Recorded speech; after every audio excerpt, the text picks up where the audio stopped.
Hi, this is Charles Hoskinson broadcasting live from warm, sunny Colorado. Always warm, always sunny, sometimes Colorado. Today is April 13th, 2023. And it's been a long day, a lot of stuff going on, but I haven't done an AMA for a little bit with you guys. What's going on with this damn thing? All right, there we go. I haven't done an AMA in a little while, so I figured I'd go ahead and do one with you. I'll let the people trickle on in. So far, it's been a lot of fun. Been doing a lot of work. Actually, JJ is here. Let me go ahead and invite him to this thing, and he can help me do this.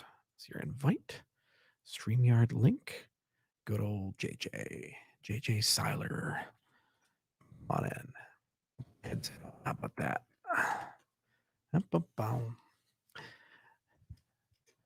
As you guys slowly but surely work your way in to the Charles Zone. Let's see if he jumps on in. Thought he would. Let's go. Let me clear the room quickly. All right. Yeah, there we go. Do some room clearing. Hello from San Antonio, Texas. Good to see you, Gary. How's the hospital coming along? It's coming along really, really well. The clinic up in Gillette, Wyoming. In fact, probably next month is the grand opening. And we're real excited about being able to share that with all the people there. We've been actually operating with a satellite clinic that's nearby, and we already have 2,500 patients with that. So it's really been a lot of work, more than I thought it would be. But it's good to see that the initial clinic is finally going to open its doors. The problem with Gillette, Wyoming is there's just nothing. There's no talent. It's not good infrastructure for what we wanted to do. And for every 3 doctors you need, you only have 1 physician. So to be able to go and build all that stuff has been a joy. But the problem is we had to import a lot of talent, and there were a lot of construction delays. Some were weather related. We didn't anticipate having such a brutally difficult winter in Gillette. And we were pouring concrete, and then a foot of snow would come down, and you have to wait. And then another foot of snow would come down, you have to wait. But we got it done. And it's just a testament to will and hard work. Hello, Charles. I love your AMAs. Well, thank you so much, Cassandra. I guess you're part of the cult, according to certain people on Twitter. But it's nice to have you all here. We really enjoy it. Big Pay. Hey, Big Pay. Good to see you. Let's see what else we got here. Happy Lace First. There you go. Bare bones wallet. Very simple. It's deceptively simple. There's an enormous amount of work that went into it. And the key is every 3 to 6 weeks just to add to it and keep growing it and move fast. That's really how you build great products. Okay, let's see. Thoughts on the Ripple lawsuit coming to an end? I think we probably have another, I don't know, about month or 2, and there'll probably be a decision, and I suspect the decision is going to be in Ripple's favor. But who knows?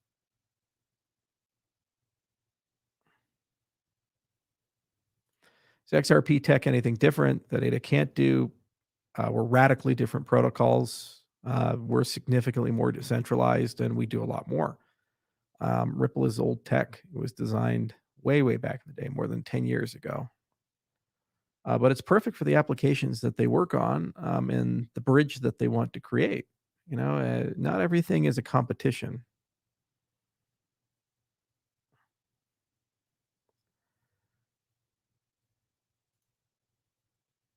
Charles, will Ethereum be labeled as security because of stake lockup and slashing stake pools? Some people still do believe that. It's an interesting one. See from Eric Taylor. Hello, Charles. Have you seen the D&D movie yet? I saw the original D&D movie back in the day that had Jeremy Irons in it and all the other people. It's a terrible movie. I haven't seen the new one, though. Is it a movie or a show? It's hard to know. What hair products do you use on that epic beard? Shampoo. The same I put in my hair. I probably should do that.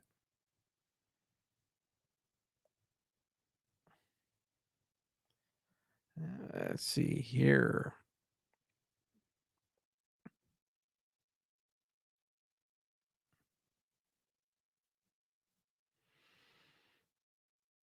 Date for the next Cardano convention. So that is actually going to be November, I believe, run around the 5th, I think, in Dubai. Share an embarrassing story with us. All right, I got a story for you guys. I think this is a pretty good story, actually. So, as you know, I've traveled extensively throughout the world. I've been to 70 plus countries. The last time I counted 72, and I've been to almost 40 states. So I went to Atlanta, Georgia for an event, and I, used to travel as Spartan as possible. So like coach negative, negative. As they put me in a cargo hold, they would if I get a discount on the stuff. And I'd stay at really cheap hotels. So I arrived at Atlanta and I arrived a little late, about 5 o'clock in the afternoon, 6 o'clock in the afternoon. And I finally got to the hotel and I go there and the person at the front desk checks me in and says, "Here's your card and here's your room." I said, "Thank you very much." And I go upstairs and I open up the hotel room and there's a dude sleeping in the bed. And I was like, "What? What's going on here? I'm sorry, man." And I go back down and the guy says, "Oh, I'm so sorry. I got the ticket. I got the room wrong. Here's your room." So he gives me the card. So then I go back up to a different floor, different room. I open up the room and I open up and there is a naked woman inside the room and she's just got out of the shower. She screams and I said, "I'm so sorry." And I slam the door and I go back down and I start yelling at the guy at the front desk. And I was like, "What the fuck, dude? You've given me the wrong room twice. And I just walked in on a woman." Well, that same woman, after I was yelling at this guy, she comes on down really pissed off. And then she's like, "Some guy tried to break into my room." And then she looks at me and says, "That's the guy." And I look at the guy on the front desk and I'm like, "What the hell, man?" And then he says, "Let me go get the manager." So then he goes off and grabs the manager. She starts yelling at me. And I said, "He gave me the wrong room key." And the manager comes on out and she's just acting as if I broke into her room or something like that.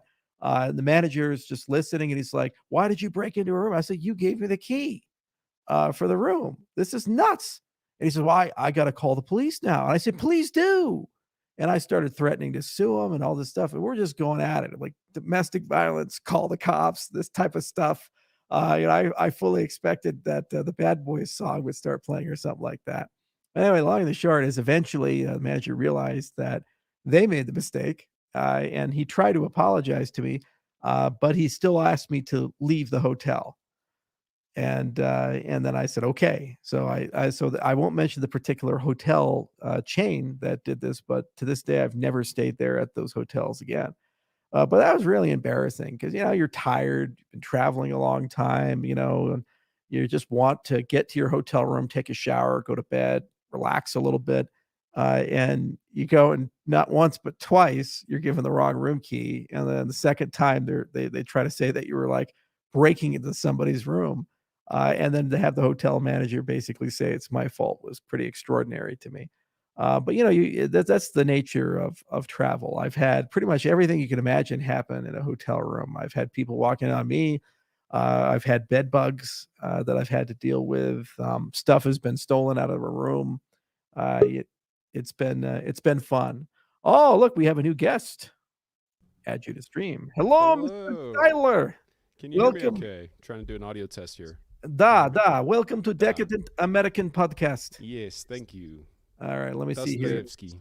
I'll go ahead and put the Chiron on. So show display names, and it should show your name now. And let me Oh, go ahead and good. yeah, there we Hello, go. Check that out. everyone. Charles Hoskinson, JJ Seiler. Charles, thank you for having me back on. This is a singular treat. Oh, we always love having you. All right, can you see the comments on the side? I can. Okay. All Let's right, see. pick one of them. All right. JJ, what's up? Oh, shout out to Corey Costa. Where is he? It won't let me highlight it though. I think I can point it out. Well, hang on a second. You can't highlight it. Yeah, I Let's can't. It go won't let to my me click on them. settings. Can't click on them. I Yeah. can't give you that power, can I? Solo lamb. Okay. Oh, that's stupid, StreamYard. Why can't I give that power to you? All right. Well, let's look through and pick a few of them then. JJ needs more sound. Yeah, I'm trying to max it out here. For some reason, it's very quiet. That's why I was so slow joining. But I apologize, folks. Hopefully, we can get it a little bit louder. But you guys can hear me too, right? I can hear you loud and clear. Oh, there we go. Siler's too quiet. All right, what's your favorite mushroom?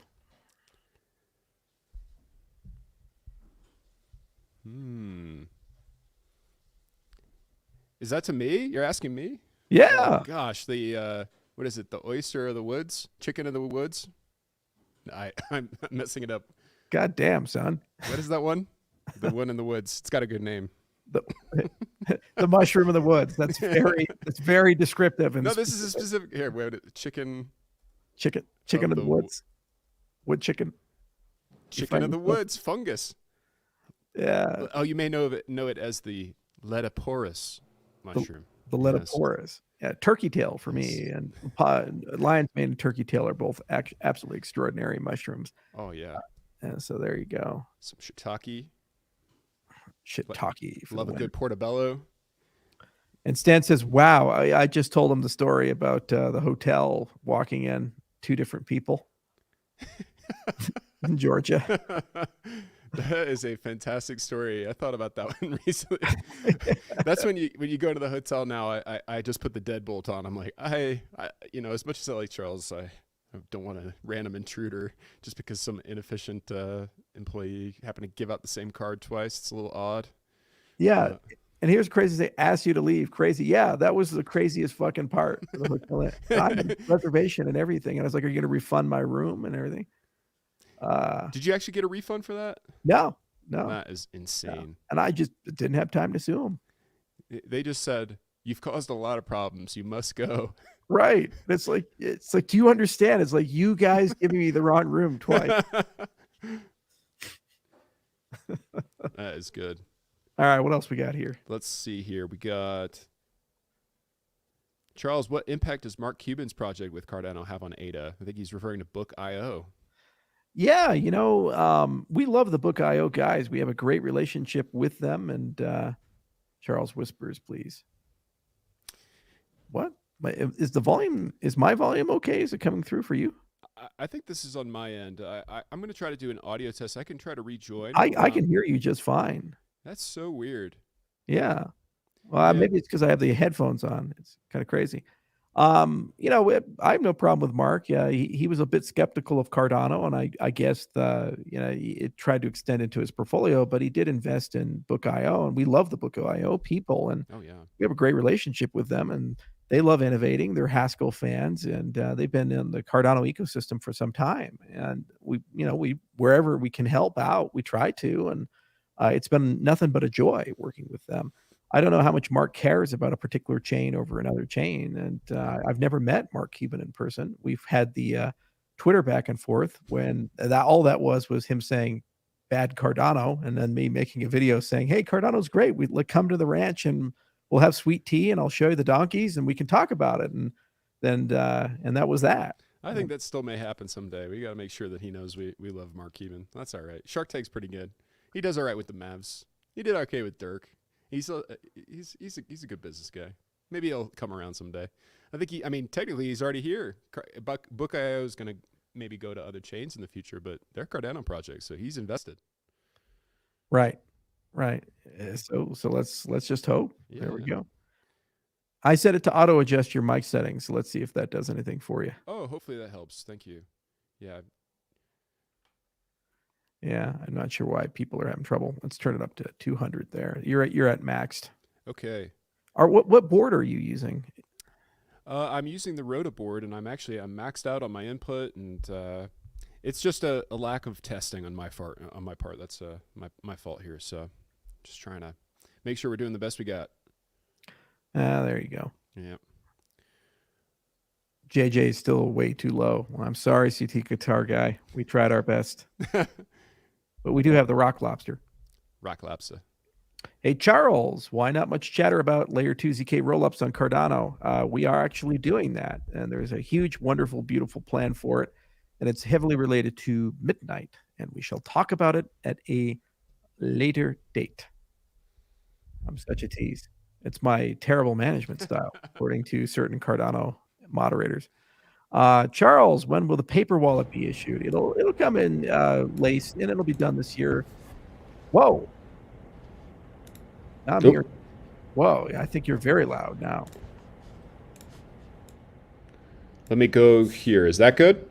You're very loud. I'm gonna automatically adjust it. Okay. And turn it down a little bit now. All right. We're audio. We'll get this sorted yet.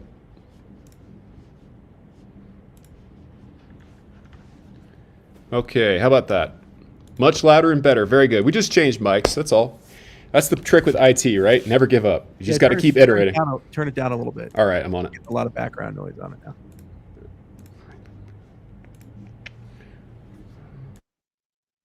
Okay. Talk now.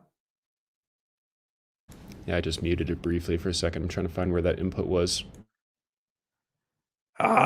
You're supposed to be the audio guy. Come on, all those years of Twitch streaming.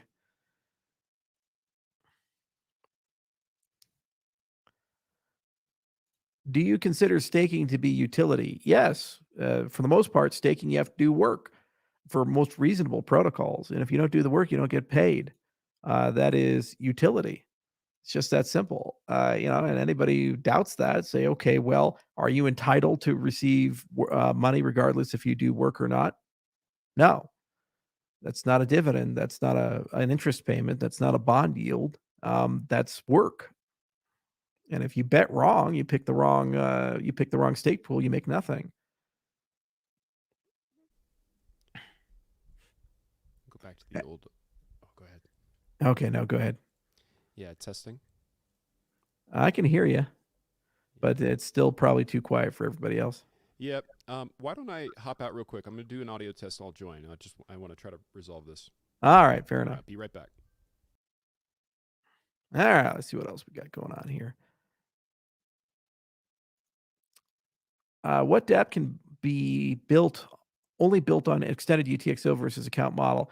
They're isomorphic, which means that if you build one for one, you can build one for the other. There's no implicit advantage in that you can only build on UTXO or account style. There's just different views, and one is really nice when you want to do multi-chain or off-chain, and the other one is not. Also for parallelism and concurrency. So where the entire industry is going, it makes a lot of sense to do extended UTXO. Will you rebuild a mushroom farm? Yes, sir. We're working on it right now. It's a process. Takes some time. Let's see here. Is Jet Arista Cardano like the Luna case? I don't think so. It's over collateralized. The biggest issue it has is being economically inefficient. But nothing's perfect, and there's a lot of people thinking about this stuff. Charles, was there an abnormal reward distribution last year to satisfy the claims of the original Japanese ICO? No, that never happened. And there's no claims there. It's been the same since the very beginning. You people and your fucking conspiracy theories. Did you like the SIP 1694 in a nutshell diagram? I try to make it understandable for everybody. I really did enjoy it, and thank you so much for that.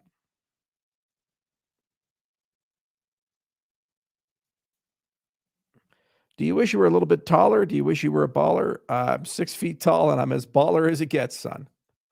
Not worried at all. Do you think Steve Jobs invented Bitcoin? No.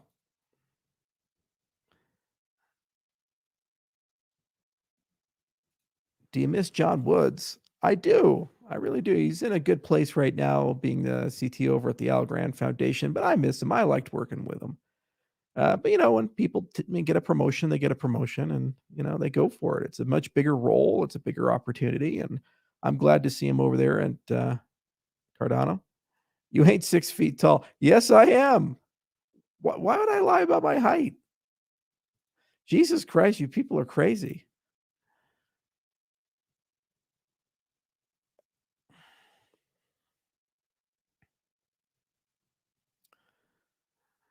This is the internet. Everybody's an expert on everything.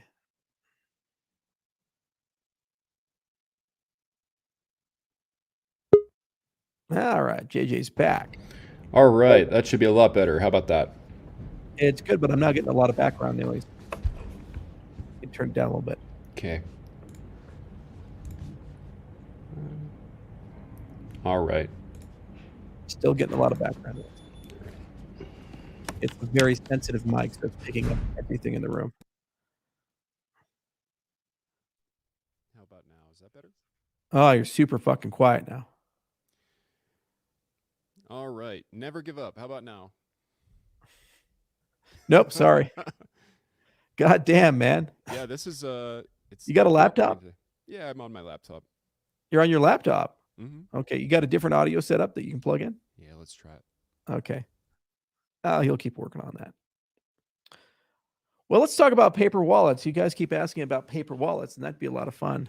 All right. Off to a slow start in the AMA. Sometimes they're a lot more fluid, but that's okay. You know, there's no mistakes. There's only happy accidents. All right. So let me show you guys something really cool. So first off, we'll do a whiteboard video because I know how much everybody likes whiteboards. And we're going to do them live. You know, I love doing live whiteboard videos. How about that? So let me just go ahead and open up my whiteboard here, and we will do all kinds of crazy cool stuff with it. Loading the board content. Yeah, exactly right. An art reference. You guys remember our good friend. Format background. Here we go. Okay, so I'm going to go ahead and share my screen. Share screen. Okay. Not a brave tab, the entire screen. Wow! There we go. All right. So we have here this desire to build a paper wallet. So a paper wallet at its core is basically just a place to store a private key that's never is written in air quotes, online. Okay, so it was generated in an air-gapped computer. It's never been online, and it's a place to store that. And because it has an associated public key, what you can do is you can send funds to it, and basically those funds can build up. And because it's never been online, the paper wallet should ideally be a very secure mechanism. So you can take your paper wallet, put it into an envelope, and then this can go into something like a safe, and then that safe would basically be a nice place for that to sit for 10 years. And then when you're ready to go, you crack open the letter, and you can have maybe keywords or whatever the heck is that paper wallet. All right. So one of the things I wanted to do was introduce this concept of a QR code pair, where you would have a public QR code, and then you would have a private QR code. And the private QR code would actually be encrypted. So it'd have an encrypted payload. And generally, that could be something like keywords or the actual private key, whatever. And you'd encrypt with a PGP key, similar to like a PGP style email. So under the hood, how PGP works is that would be a symmetric key K that's generated with AES, and then that K key would be encrypted with the public key of that. And that PGP key would be on something like a YubiKey. So you're reusing that infrastructure, or a Nitro key, or any type of hardware. Then these two things together would be a PDF that the system generates, and then that PDF would be what you print. So then your recovery experience for a paper wallet would be basically you just hold up to your webcam the private QR code,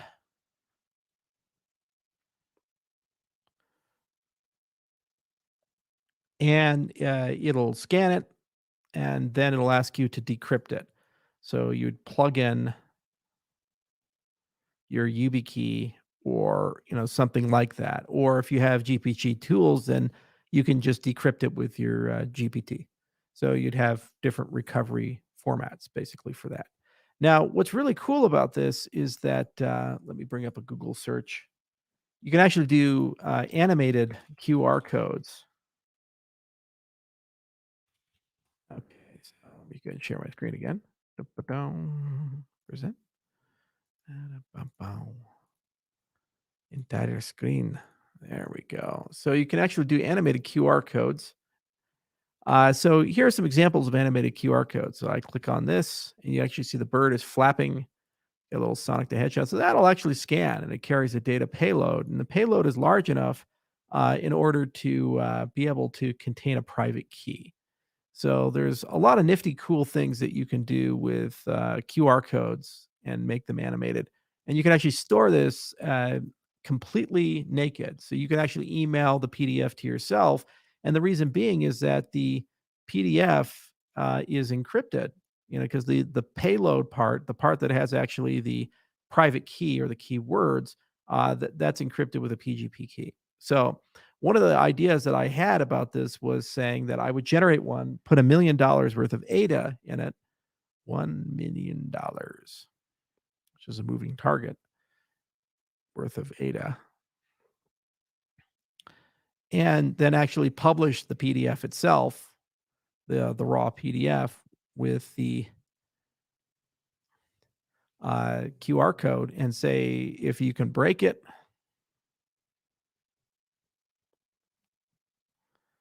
you can keep it. Meaning that anybody who could figure out a way to unwind this would get the money. So that's kind of putting your money where your mouth is. And so I've been wanting to do that for years. And it would be really cool because you can do all kinds of animated QR codes. And this also protects you from a vector of attack called a printer attack, a printer replay attack. So the issue when you print these things out is that the buffer of your printer actually remembers prior things that it printed.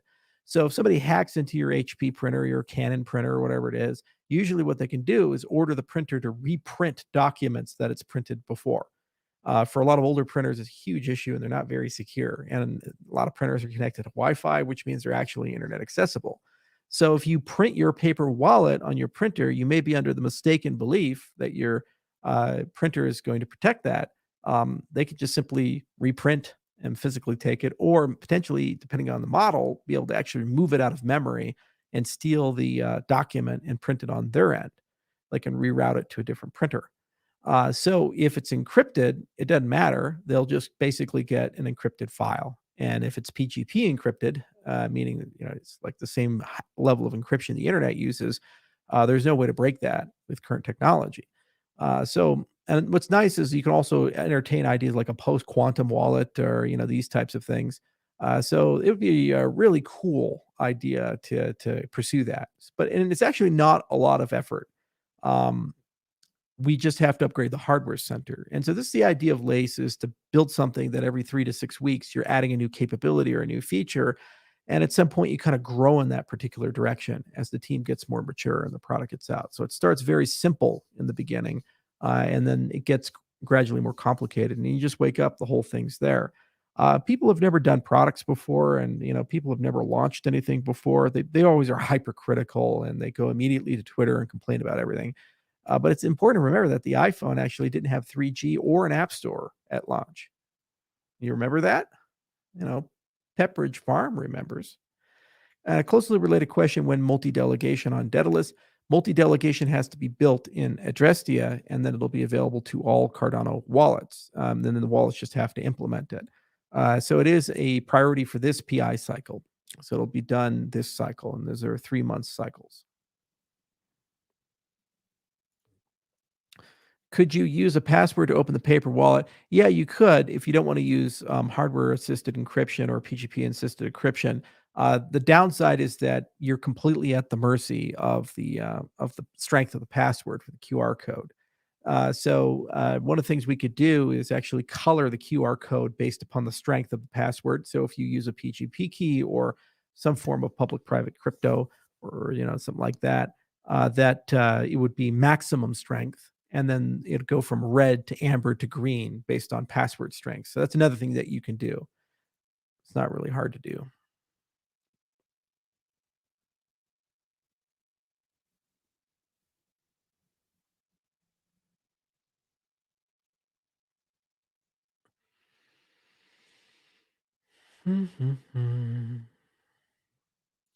Will Lace be come for the Brave browser? Yes, I'm a Brave user and I've requested it personally. So probably in a few weeks. It takes about 5 to 10 days for a Chromium style conversion. So now that it's in Chrome, which has the highest user count, anything in the Chromium family, it should be rather straightforward to bring that. There's just a little bit of testing that needs to be done. So if I had to bet, I'd say within the next 3 weeks to 6 weeks, Brave support will come, depending upon what's discovered from the launch. But I'm a Brave user, so it's not optional because I want to use Lace on my Brave browser.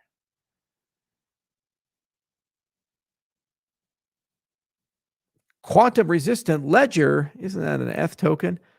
Quantum resistance is its own thing, man. It's a great topic, though. You can't even get Daedalus wallet working correctly. Oh no!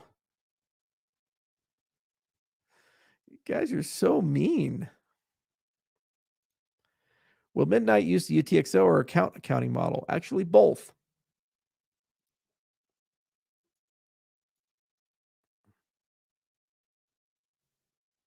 And by the way, the person who said print at a public library the paper wallet, if you hardware encrypt it, you can.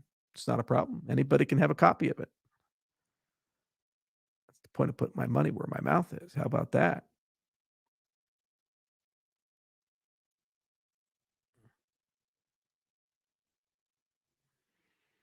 Hello from Longmont, Scott Breton. I am a mushroom farmer. Do you need any help on your mushroom farm?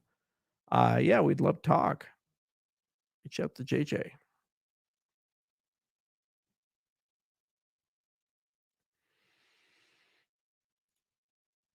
I love you, Charles. Well, I love you too, sir.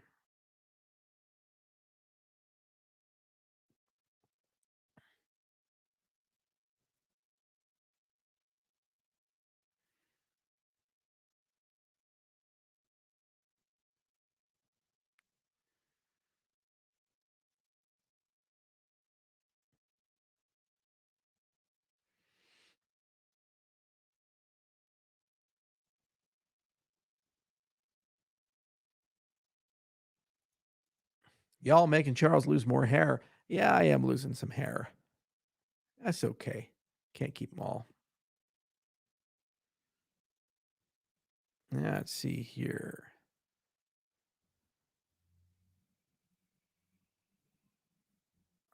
You're hiding your money in your new businesses? What the fuck does that even mean? Diversifying my money to different industries is apparently hiding money now. Okay. I was a private company. Uh, and oh my God. This is the internet in the nutshell. Would you trust AI to pilot the Black Hawk? I would love to have an autopilot system in the event that the pilots are incapacitated and I could push a button. Make a lot of sense. Save us. Probably do a better job than me. RISC-V, what is it and does Cardano use it? RISC-V is an open source instruction set for computer processors.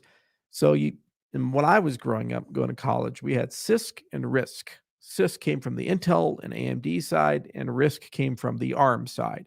RISC ended up winning the processor wars by volume because it went to all the embedded mobile devices. But both in cases, those are proprietary instruction sets that are intellectual property of companies. And you can license it, but it doesn't create an open ecosystem. So I can't take that instruction set and build my own processor without a license. So RISC-V was an attempt to construct an open source instruction set, and the alliance that came together to do it spent an enormous amount of time, effort, and money, and now it's starting to gain traction, especially for embedded devices. Because it's open, you don't have to pay a royalty to use that. So it doesn't go to Intel or to ARM or to AMD. it's something that you can use for any project that you have. So it's developed a lot of attraction in the open source community, as well as for people that want to do low cost hardware. On our side, we're looking at RISC-V for trust execution environments, and where we could, because there are several TE vendors in the RISC-V world, and you potentially could use that for a variety of use cases like offline, off-chain transactions for money. You can also use it for things like proof of elapsed time style consensus, as a proof of secure erasure for things like key evolving signatures. Yeah, there's pretty cool stuff you can do with trusted hardware. You can also use it in bridge software. Would you go on the Timcast? Absolutely. If they invite me, I'll go on.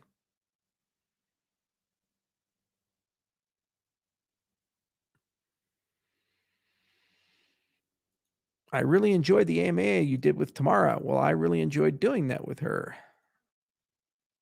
And she'll be back on. Hello from your old farrier. Hope the horses and minis are doing well. They are, sir.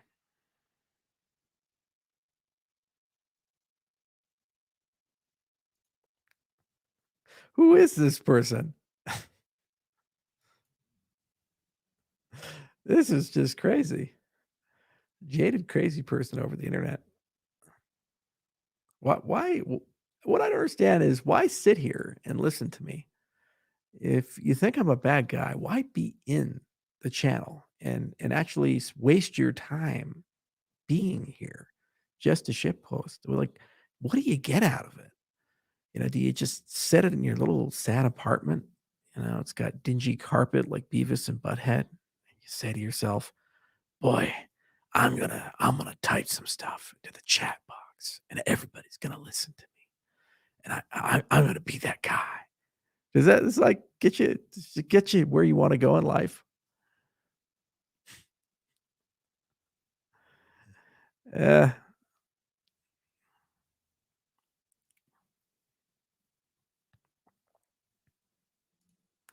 what's the latest mind-opening book that you read lately? Well, the latest one that's on the pile to read. I was talking to Stephen Wolfram, and he just wrote like a 110-page pamphlet on ChatGPT, and I'm very excited to actually read a lot more on the technology behind it and how AI assistants are going to be used to change everything. We're already starting to use GPT-4 pretty extensively for a variety of different tasks, and this technology is going to grow exponentially. So you got to get in front of it.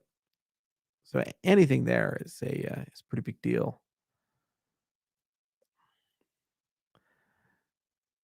There's a few more books that I have on the reading list. I actually bring it up real quickly. So many books on the list. And I know you guys like the book recommendations. So go to the Kindle. And I know I shouldn't buy it all on Kindle because, who knows? Let's see here. Yeah, this is a pretty interesting one, actually. I forgot the title of it. It's called The Big Bang of Numbers: How to Build the Universe Using Only Math. That's pretty cool. And then another book that I've been looking at lately.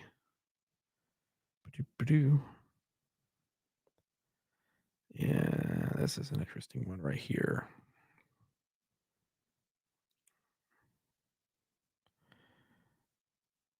I read a lot of health books these days. Not a very healthy person, but I do read the health books.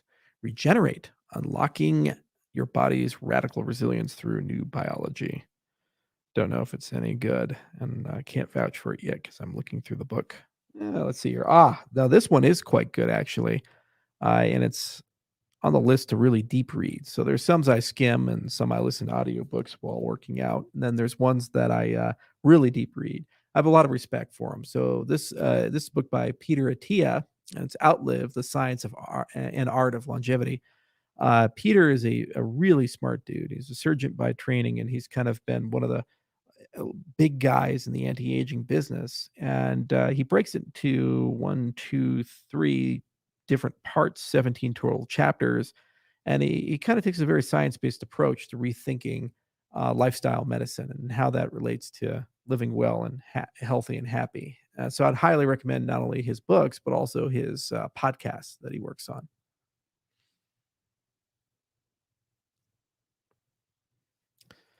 Shout out to the Ape Society, Charles. Shout out to you guys.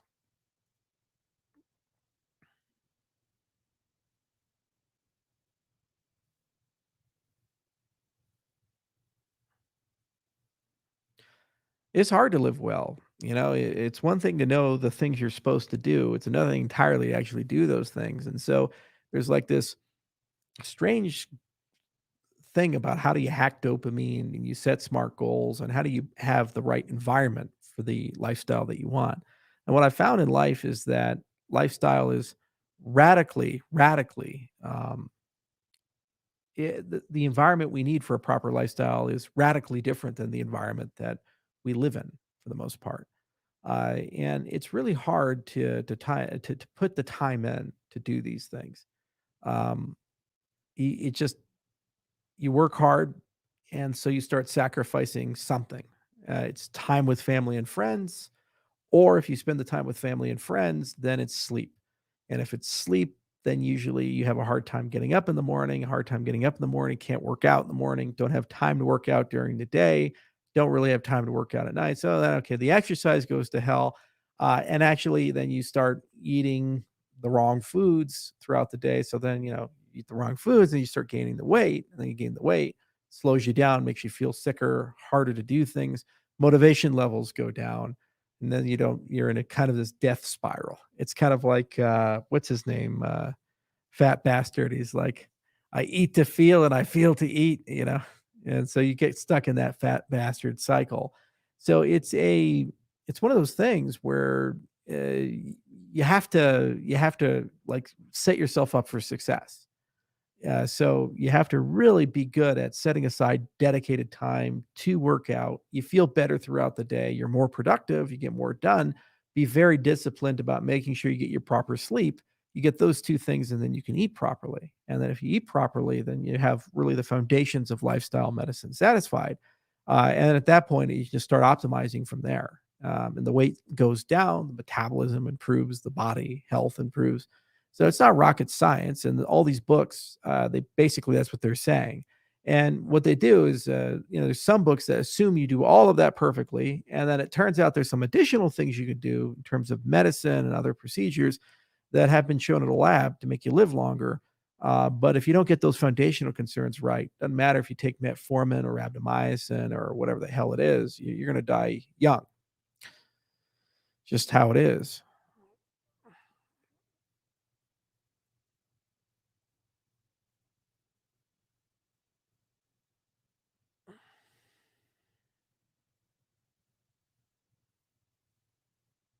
There's a big debate though on what is healthy eating, in everything in life is always a debate. Charles, have you ever been to Northeast England? Yes, I have.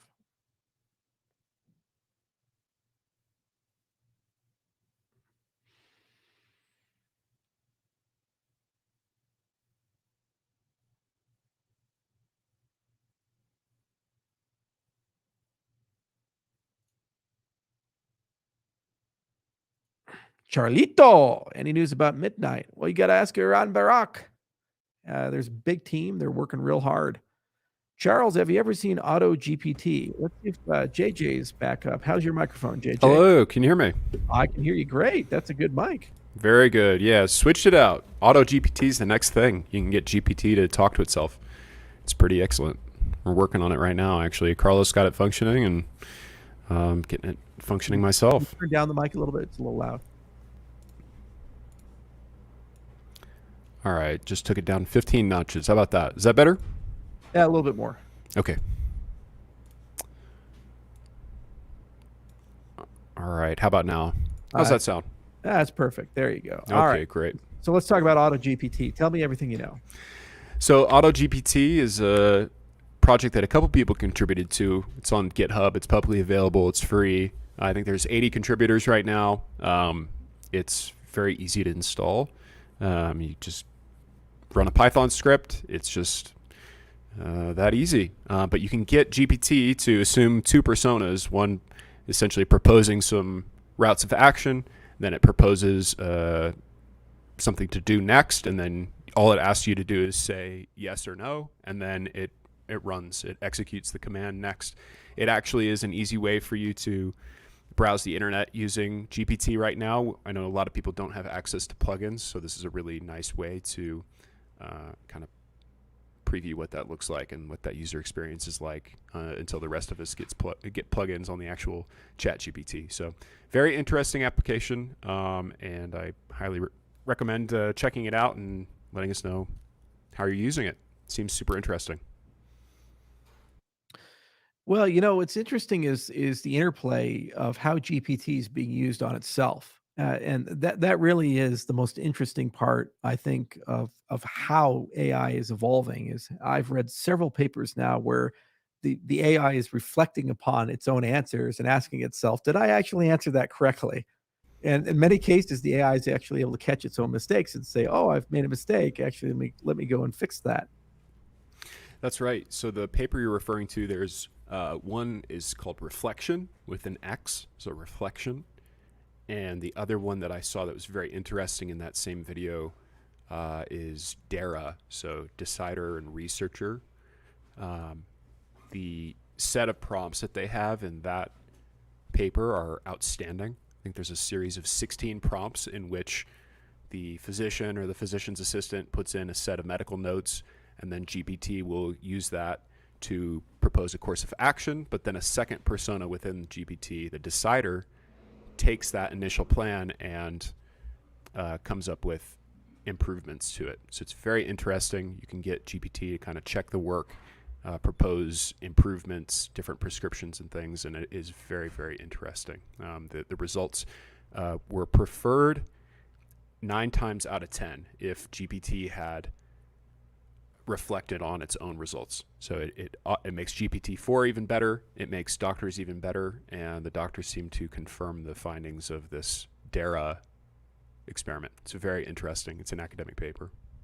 Yeah, it's pretty cool stuff. And actually, there's another academic paper I just read on GPT where they used it to make pseudo sentient NPCs in a video game. I bought Legends of Valor. Yeah, we've talked a little bit about Legends of Valor. Let's get into game design because we're both game guys, right? Yeah, of course. Yeah. Okay. So we got to talk about games. So I bought Legends of Valor years ago, and for those of you who don't know, it's a video game I played when I was a kid, and I got obsessed with it because I couldn't win the damn game, and I just kept playing it and playing it and playing it, and it became like my white whale because I got to a certain point and I just couldn't win. And then much later on, my brother actually bought the clue book for the game on eBay, and he gave it to me as a birthday gift. And I looked through like, oh my God, this is amazing. This is like kind of when the internet first started coming out. So there was no, you go to a fan site and you look it up, and there's a you had everything in the back of the day where the Prima strategy guides or these types of things. They'd actually tell you the secrets of the game. So I got the clue book and I started looking through the clue book, and the clue book basically said, "Oh, by the way, the game has no ending. It just keeps going after after you rescue the king. There's no official ending because they ran out of money, and so they just released an unfinished product." Oh, it's tragic. It's like, fuck you guys. I spent 10 goddamn years on this fucking game on and off, and it turns out there's no ending. So, I'm a little autistic. So I said, all right, that's it. If I'm going to buy this game and finish the fucking thing. And so eventually I tried to find the IP owners, and this is like the King's Tut's tomb of video games. Apparently several of the people that worked on it died just mysteriously. And so, Incredible. And then I started reaching out to people in LinkedIn and everything. And I was like, can we talk about Legends of Valor? Like, oh no, we can't talk about Legends of Valor. So it's like hushed tones and things like that. So eventually I found the person who owned the IP, who inherited it through an estate, and she sold it to me, and I bought it all outright. There was really no good source code or anything to work with. But what was really interesting about Legends of Valor is it was one of the first, if not the first, open world 3D games, and it came out originally in DOS and then Amiga, and later on it would run on, I think, it was just DOS game and Amiga. But it was actually a big inspiration for the Bethesda guys for the Elder Scrolls. I always thought to myself, this would be a really cool game to remake because it had a lot of incredible innovations for its time. For example, it had randomly generated NPCs in this 3D world, and you can go up and talk to them, and you could ask them questions. And you say, what is your name? What is your religion? What is your profession? Where do you live? These types of things. And it would actually have a dialogue tree and pick from a random array various answers in that dialogue tree. And then when I look at GPT basically now running bots, I think to myself, wow, imagine constructing Legends of Valor with that capability. Because effectively what you'd be able to do is it's almost like that game Event Zero that came out a few years ago, where you can type into the terminal and it would reply back an answer. You basically can type into the terminal, talk to an NPC, and you have like Event Zero style gameplay, but obviously with almost a sentient AI like chatbot. We're probably only about a year to 2 years away from that capability. I do think that it holds a lot of potential for choose your own adventure type games, especially games that have a heavy text element. I mean, there's so many possibilities with making it so the NPCs actually just say novel content. It'd be great if if you give it a base set of facts about the world, and then you can have more of a conversation with NPCs. Right now, since the NES days, you just talk to an NPC and it's always the same line of text, and even it just throws off your immersion. And for something like a Bethesda game or like a Skyrim or an Elder Scrolls, the whole point is immersion. The whole point is Right. a different world. So it's truly interesting. I think we're going to see a lot of really interesting advancements utilizing AI, which just points to how valuable OpenAI and these other arbiters are going to be.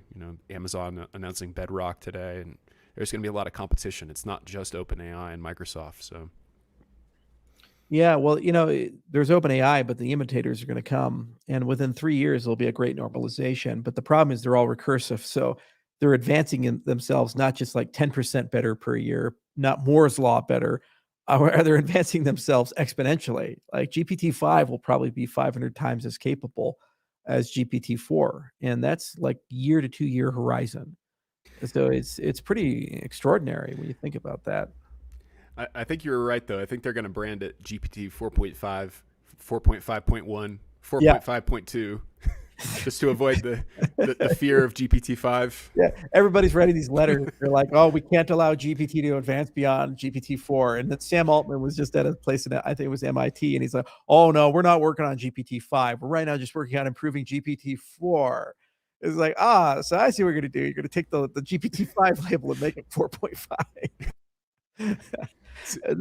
It's like when Xbox just did the Xbox One and then the One X and then the One XS or something. I mean, it just got so confusing. But it's like they just love the Xbox One so much as the name, they just didn't want to let it go for like 8 years. Right, Xbox One. That was another interesting. It's scary how many game companies Microsoft has acquired. I think they own like half the market at this point. Well, the HoloLens and all the Xbox experience really played into their ability to deliver on, say, like defense contracts and things like that, especially in the AI work.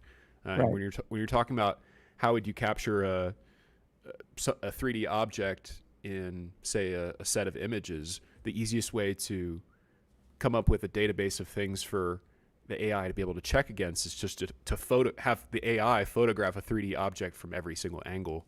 It's that they were only able to do that because they understand 3D modeling and HoloLens so well.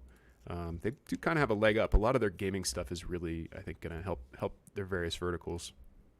So, what would you advise an artist that runs a project with no business background and he is in danger of missing the chance of never having to work again because he doesn't know how to run a project? It's one hell of a question, isn't it? Yeah, that's serious. No business background. I would say the first step, and this is what Charles and I have talked about a lot, is set up the business model canvas. Just try to organize your thoughts and then really try to narrow down what it is that you want your business to do. That's a really simple way to focus what it is that you're going after first. It sounds like you're already in progress, but it might be good to sit down and try to really drill down and figure out what you want to be doing and who you want to be marketing to and how you make money. Right. So let's talk about your experience using the business model canvas. Oh yeah, it's a really interesting process. I'm gonna just pull up my notes here. The most important thing is you first have to identify who you're trying to sell to. It's that market segment. And what's amazing about the process of developing a business model canvas is that every time you dig a little bit deeper and go towards that sort of back of house that drives the business forward, you always refine the first thing too. So each component that you fill out, you eventually are able to kind of work back to the customer segments. So customer segments being the first thing, you have to try to figure out who is specifically the customer. People always say, okay, if you're going to develop a product, go talk to the customer first. A lot of people, I think at that point, well, who is the customer? You know, am I making a mass market device? Am I making something that is just a SaaS service and we're just trying to advertise it as broadly as possible? You have to really have a good idea of who you're trying to sell to first. Having an understanding of what your relationships are going to look like with those customers after that. So are you going to have a loyalty program? Are you going to email them on a weekly basis and run a newsletter? Are you going to create an online community? Every one of those considerations, you have to, there are things that follow from that. So, you know, don't start a weekly newsletter if you don't have the desire or the personnel to send out that email every week with consistency. Otherwise, you're just going to confuse everybody. People have to know what channels to communicate with you in. I think marketing channels are incredibly important. And a lot of the times nowadays you get the same answers for some of these different businesses, but there might be something that's really helpful for your product as opposed to another product. But from the start, thinking about what communities you want to market to, whether or not you're going to be on certain social media networks, how you're going to have your customers evangelize through word of mouth advertising. And then all of this, when you really are kind of pulling together the front of house, so that's all kind of how you're going to communicate to a customer, then that should help you kind of shape what the value proposition of your product looks like. So trying to make that as focused as possible so you can communicate that really quickly, I think is very important. So that's kind of my experience so far. There's a lot of other components to it in terms of cost structures and cost centers, various things, but it's a good overview. It's actually a pretty novel concept. I had no idea, but the business model canvas is not 25 years old even. I mean, it's a pretty new way of helping you organize your thinking. So if you want to try to take a novel approach to it, you can really help organize your thinking visually. And that was the important thing. We used to just write on the whiteboard directly, but if you actually capture it on sticky notes, stick it to a whiteboard, you start finding that ideas, removing the ideas actually just, it makes it into a tangible process. It's really interesting. Yeah, what's the coolest part I think about the business model canvas is it really does force you concisely in a single picture, a single page to think about every angle and dimension of how your basic business idea is going to operate.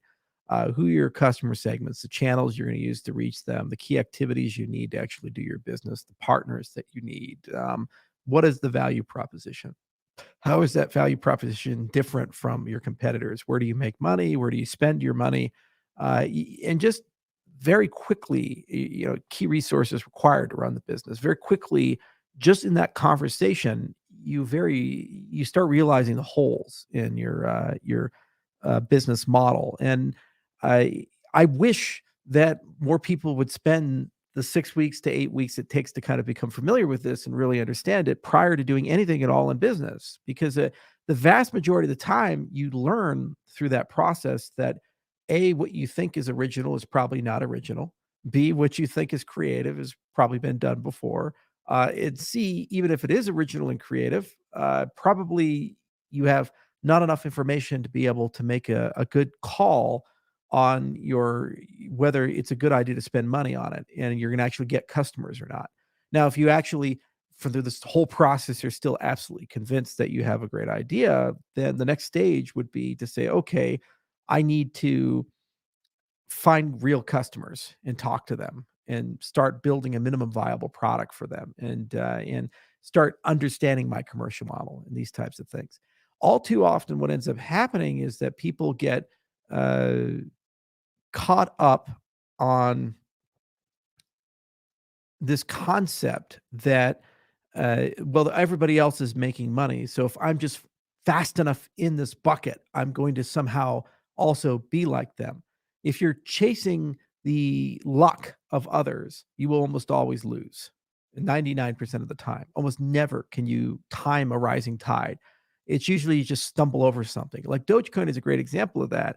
It's mostly a dead project for a long chunk of its history. And then for some reason, Elon Musk decided that he really liked it and he took Doge into the top 10. Now, had he picked a different coin, he could have picked any one he wanted, IOTA or something like that. It would have went to the moon. But he just picked a meme coin and he decided that he liked it. And because he's a big guy and he has all this network and this money, it made it grow exponentially. Now, there was a ton of people in the Doge world who they owned a big chunk of it and it was worth nothing. And they just never got around to selling it. And so suddenly their Doge positions are worth like $500 million. That's like, right. oh, yeah, okay. And that brings me to another point about business that I've had to learn the hard way. And I think everybody has to learn the hard way.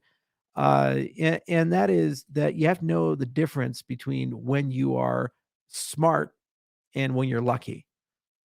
It's really, really important. And have some humility about it. Just because you got lucky doesn't mean you're a bad business person or you're not smart or capable. It's just you have to know the times when that was actually a deep-seated bet and a lot of hard work and you correctly predicted it versus you stumbled over something and you made a fortune from stumbling over it. And then unfortunately, our industry is filled with a lot of people who got lucky and they weren't very smart. They got lucky enough to be able to perpetuate very bad business models for a long time. Right. Yeah, I don't know if you saw early last year, or I guess it's 2021 at this point, but Elon saying the most entertaining outcome is the most likely to succeed from the perspective of an external observer. I think he just loved the meme coin idea, and I thought it was going to be ADA there for a second. It sounded like I saw rumors of that. That's before I was working with you, but that was ill-fated. He had to pick the meme coin because it was just too funny to make the little Doge coin go. Yeah, he had to pick the meme coin. I kind of got really upset about it sometimes because we had to work so hard with Cardano. Like nothing has been easy. 170 papers had to be written, had to build a whole company, had to deal with the foundation having its challenges twice.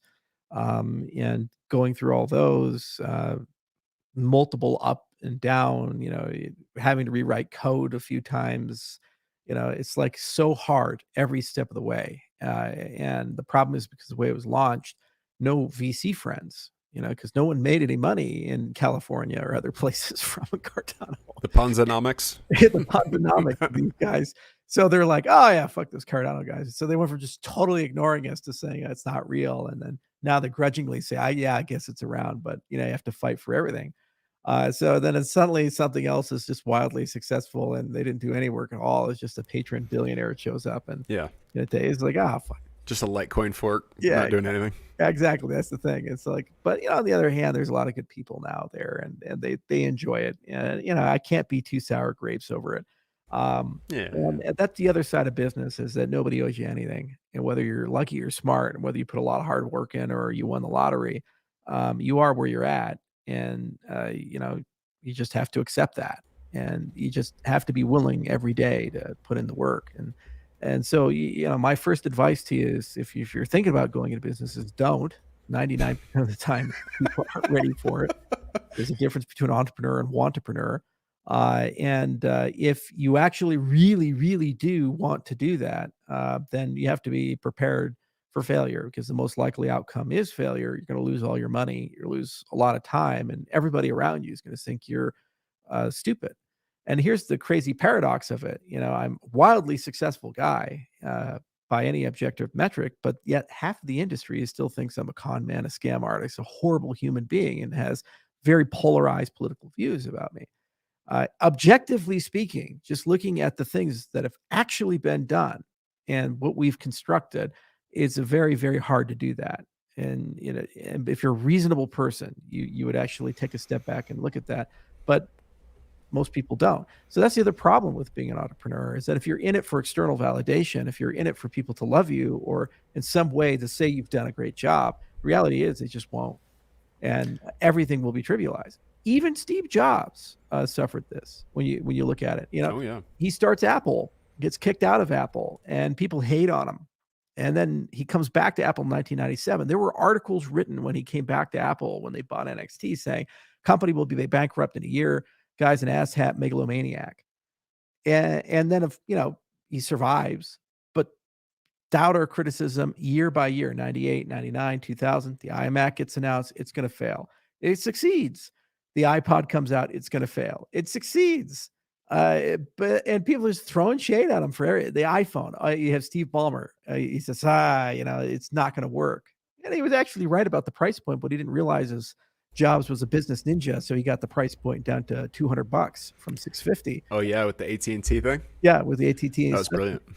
So every step of the way, and now they've deified him. He's dead, so everybody looks back. Oh, he's the greatest businessman of all time. Well, fuck you guys. While he was alive, you all shit on him, and you said that best case scenario is just a arrogant dude. Worst case, he's incompetent. That's right. Die. So that's the problem with being an entrepreneur, and brings up the final point: is you don't do it for the fame. You do it because you want to solve a problem. I've always been super concerned about, and you can see it from 2014 in my TED talk, and all throughout my career in the crypto space with the developing world, and this concept of economic agency for those who don't have it. And so when in our organization, I'm very militant about, well, is this getting us closer to a world where the poorest have access to financial services? And that's the metric of success for me. And whether we've done the right job or not. And we've been to dozens of countries in Africa. We've been throughout Latin America. We've been throughout Southeast Asia. I think you went with us to Mongolia. We've been pretty much everywhere you could imagine. And it's always the same drum, the beat. Will this actually improve the situation there? We're still quite a bit out for a single global system, but at least we're closer today, than we were 7 years ago. And we learned a lot along the way. So you have to have that mindset and the mentality, because it's too hard otherwise. No amount of money is worth the abuse of waking up every day and having half the world hate you. No amount of money is worth the stress of 2 o'clock in the morning, something goes wrong. You have to show up and fix it.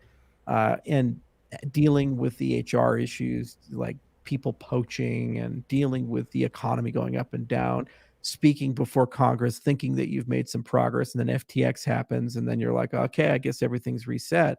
No amount of money is worth that. You have to have a mission, and so if you're willing to, get a mission, and that's like what you want to do, then you can get the business skills, and then once you have the business skills, then you can launch it, and then you just have to convince other people that you're not crazy, or at least you're crazy like a fox, and they should follow you. I think it's very good. I know, just speaking on behalf of the community, I've watched it for a little while, and I know that you've been mission oriented for a long time, and it's not about the money necessarily. It's got to make sure that there's equality of opportunity and access, and that not everyone can rig the game, and so to speak. I think what's interesting about Jobs too is that he just didn't stop building either. I mean, when he was at Next, that just became OS X as soon as he took over at Apple. I mean, it's beautiful. He just never stopped. And now, I mean, my computer right now is still running some variant of OS X, right? It's a Monterey, Mac OS. Just never stopped. Version 12. 12 is just what he kept doing, even when he wasn't in Apple. He got back. It's beautiful. Well, it's funny, when they bought him, they're like, they didn't buy NXT. They bought a strategy. Like, right. Literally, they bought the whole stack. They're like, we're completely out of ideas. What the fuck to do? Go buy that Steve guy. He'll be our guy. So it's been a lot of fun.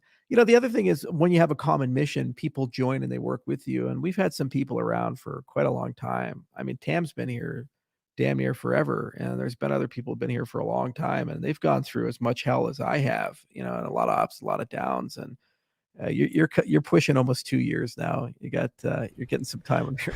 I thought about that. We're actually, it's shocking. It's like literally 18 months now. It's very quick. Time flies. Yeah. We're busy every day. I'm happy about that. I just want to help build that. I have the same idea on that mission. It's important. From the meditation retreat to here, it's been a damn wild ride. Oh yeah. All right, pick us another question.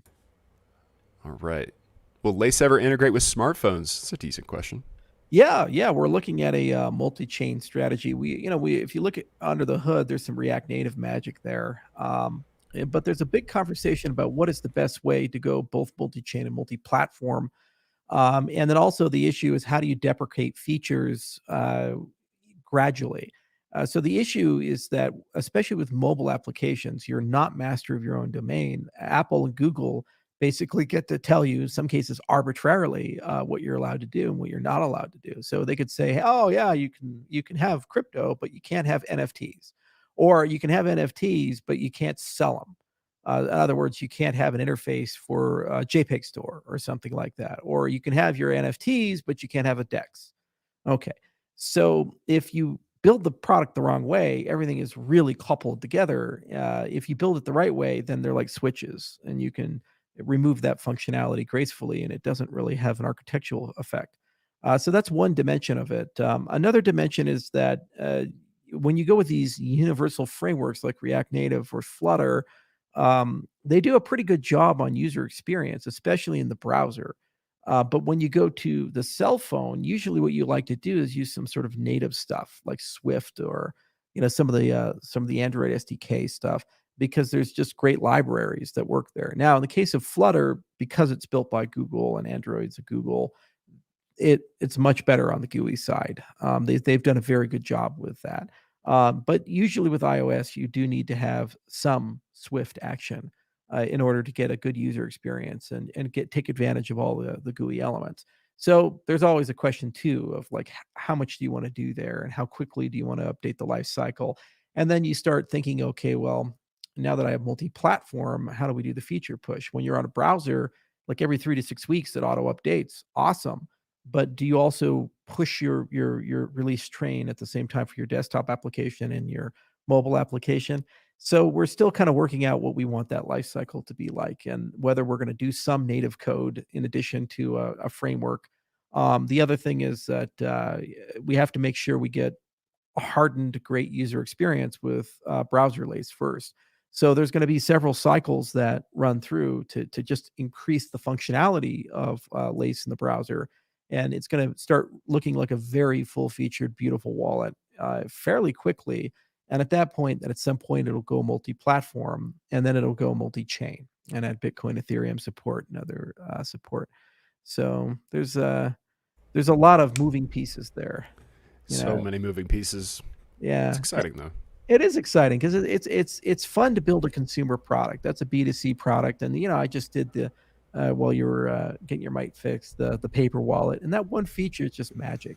And when you get it right, it's just magic. You just generate a paper wallet, and you have an animated QR code. Like until I mentioned that, like half the people watching didn't even know animated QR codes were a thing.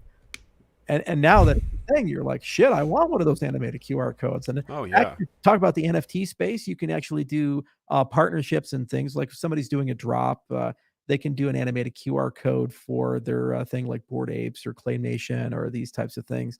So you can have special editions and collector's editions and these things. And it's just a little flair. And that subtle small stuff really does make all the difference in a wallet. Absolutely. I mean, it has to be an enjoyable experience just using it. Just small things. Yeah. All right. Look at Next this. question. It says, regarding Voltaire, do you think there's a risk of constitutional committee members being targeted by hostile actors or governments? It's from Sir Corin. In the beginning, no, but it definitely is a concern if Cardano is used as a proper financial operating system for those who don't have one. Why? Because nation states are going to use it. And at that point, it may be advantageous for a nation state or a large scale actor to target some of the people who were involved in the operations of the system. This is why I do not advocate for compulsory KYC and AML or identity for those who serve public roles in Cardano. I think you should allow people to be pseudonyms because they can build up reputation in network that does not require a connection to real life identity.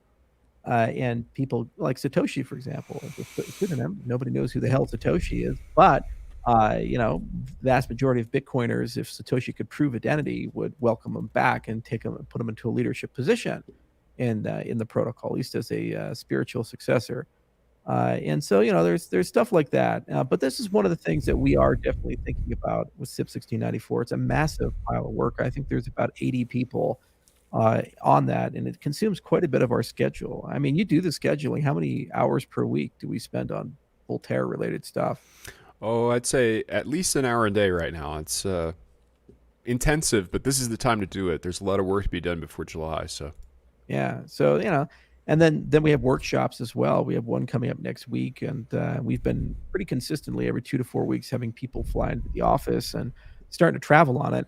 And that's just our personal workload from a managerial part of the RACI matrix.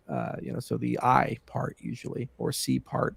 But the accountable side, they're working overtime, and they're just doing the yeoman's work of workshop here, you know, writing this, explaining that, creating a video for this. You know, on the coding side, Cardano Node 8.00 will be a really good foundation to build this on. And every 2 weeks, they're just going to iterate on pre-prod and start pulling a lot of Voltaire specific features in. We have had a lot of architectural conversations about what would be required to enhance the level of anonymity, where and when that makes sense. And now that midnight is in the conversation, there are ways to do that. But it is something we think about. It's not a crazy conspiratorial thing. We live in a world where Russia decided to invade Ukraine. You know, we live in a world where legitimately people do believe China is probably going to invade Taiwan within the next 5 years. You know, we live in a world where targeted assassinations happen, poisonings happen. We live in a world where cyber attacks are very prevalent. We live in a world where genocide does still occur. You know, and there's only going to be more conflict as monetary systems change. And it doesn't take a lot to push people into extra legal measures. And if Cardano becomes $1 trillion protocol and it's running the election systems of nation states, and Cardano is, you know, the financial operating system of world powers, more than one of them is going to try to find any flaw they can. And if they can't on a technology side, they're going to try on a social side or political side. So this is why SIP 1694 is viewed as an MVG, minimum viable governance, and it has to evolve to accommodate the reality of a world that is multipolar.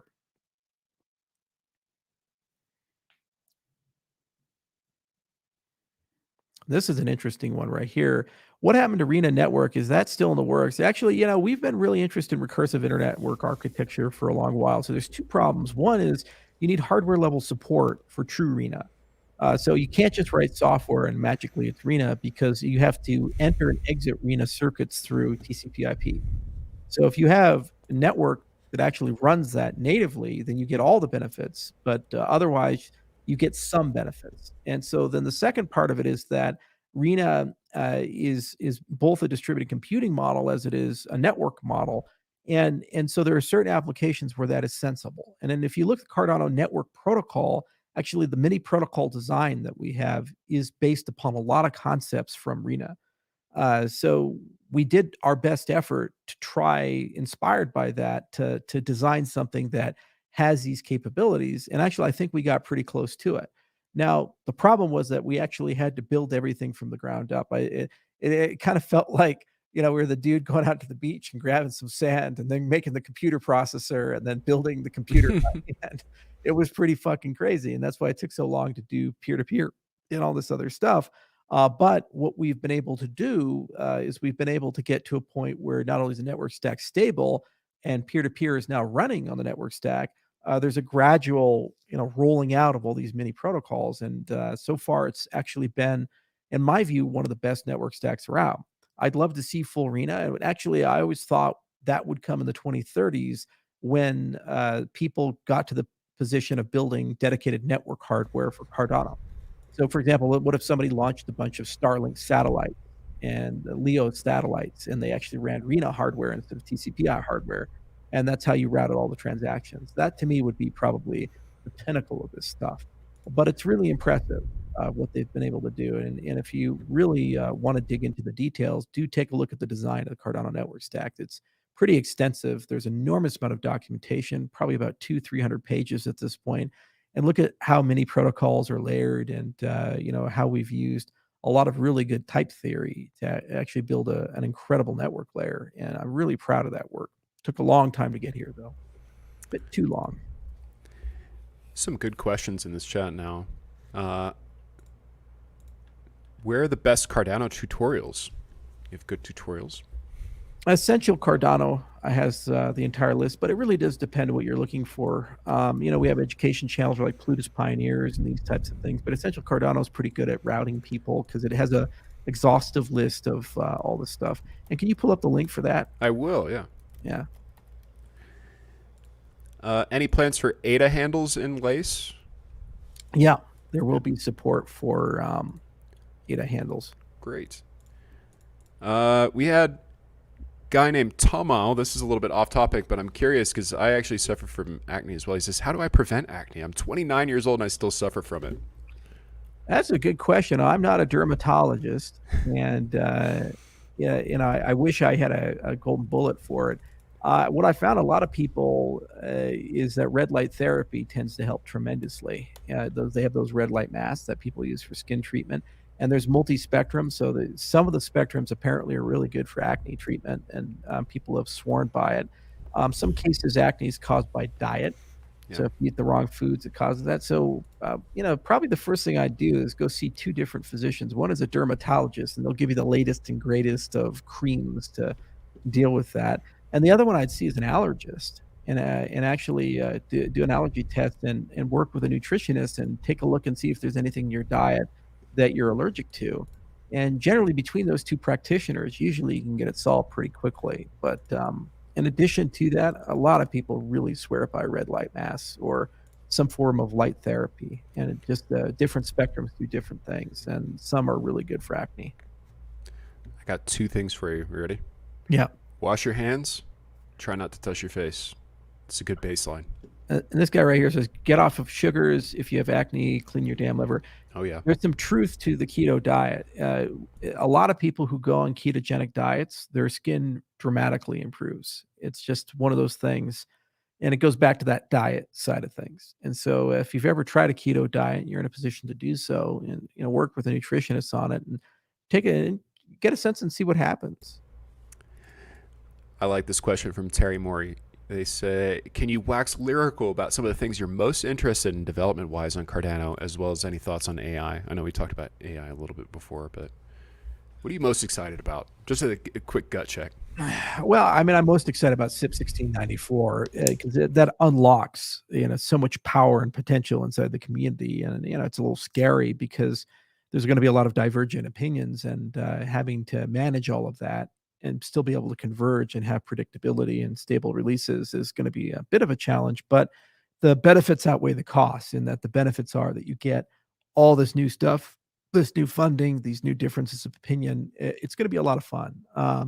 The other side I'm really excited about is just the introduction of zero knowledge crypto technology and next generation crypto tech into Cardano. So Mithril and things like roll-ups, these things. We're working real hard on that, and it seems like it's so far away, but actually Mithril's not. It's almost mainnet ready, and it's going to happen before the end of the year that there are Mithril-enabled wallets for both accelerated syncing and for full node security, and it's a pivotal component for input endorsers. That and extended UTXO. The other side of it is that things like recursive snarks, especially stuff like, let's say, pasta curves, if that can get into Cardano, it will have exponential returns and really leapfrog a lot of things that are happening in the industry. So I think those are probably the most exciting, beyond just the natural iterations of Plutus, like Plutus V3, Plutus V4, and all the advancements that they're doing there, as well as natural iterations of Ouroboros. Like after Genesis is out, I'd really like to see Paris and Chronos next year. So you have fast finality gadgets, and then you also have proper timekeeping. And then I really like how Hydra is evolving, and I just love the complementarity there of it's just middleware like Unity or Unreal or CryEngine is to a game for your application, and it kind of helps you solve a lot of difficult problems, and it's kind of a toolkit for that. So it doesn't solve everything, but it does help you a bit, and it reduces a lot of the bloat that would come on chain. So overall, I'm very happy with that directionality and that approach. So those are some of the things right off the bat that I'm excited for. But I'm also really excited to see what the community continues to build. That's really the best part of my job is that now Cardano is independent and decentralized, and it's really grown up a lot. And so every day is a surprise because people are doing very interesting things. Some cases they let you down, like we had the big announcement about Hydra, and we're like, here's Hydra. Every time you click a pixel, it is a transaction. Look how cool that is. And within exactly 26 minutes, we had a full penis drawn on it. God damn it. Come on, guys. It's been 18 months on this. How is that not turned into a law? That feels like a Moore's law type thing, Yeah. or like a Godwin's law type Yeah, thing. Godwin's If you law. give the internet the ability to draw something. Right. Give the internet the ability to draw something. It will converge to full penis in less than 30 minutes. But that is what it is. But on the other hand, it was just great to see the level of participation there. And, the last Hydra meeting I attended, like 40, 45 people showed up for it. And it was real nice to see how that resulted. And this person right here asked, what is Plus V3? It's the next version language. So V2 came with Vossel, and V3 is the next version. And it's just a lot of these things. You go and talk to app developers, they want a bunch of things, and then you just keep evolving the language. It takes about 3 to 7 years to get to a good programming language, and we're about 2 years into it. So hopefully by V3, I think we'll actually have a great experience with Plutus. But it's just going to keep in that direction. This is an interesting question. Did you watch the Elizer's interview on Lex, and his comments about subjective experience in AI blew my hair back? Yeah, I did. I was a little miffed that he didn't want to steel man anything, and he just really wanted to talk about his ideas. And I was like, come on, play with Lex a little bit. He's one of the AI pessimists, and actually Lex just interviewed Max Tegmark again, and I can't wait to see that episode. It just literally came out while we're talking, so that'll be fun. But in general, most of the AI skeptics say there's kind of two houses of problems that are problematic. One is that we don't know how to solve the alignment problem without having some notion of AGI. And by the time you have that, the problem is that the AGI is a problem for you, and alignment is super hard and will take decades to really sort out. No one's going to stop AI research to wait for that. The other problem is that AI, the human incentives to develop it are aligned perfectly to get it done as quickly as possible because you make money. Right. So OpenAI is a great example of this. They started with a beautiful vision and beautiful ideas. Elon Musk is giving them money. They're going to be open source. They're doing things ethically. And then the minute that they're like, well, fuck, we could be worth $50 billion and be great partners with Microsoft, suddenly the whole culture changed, whole company changed, and OpenAI has become really closed AI. And the incentive Microsoft has, because they're competing with Amazon, who is releasing a product. What was the product, Amazon? It's called Bedrock, and there's a Copilot competitor as well. Yeah, and then also Google has a system they're working on. So they're coming out with it. So Microsoft says, we got to dial this up to 10.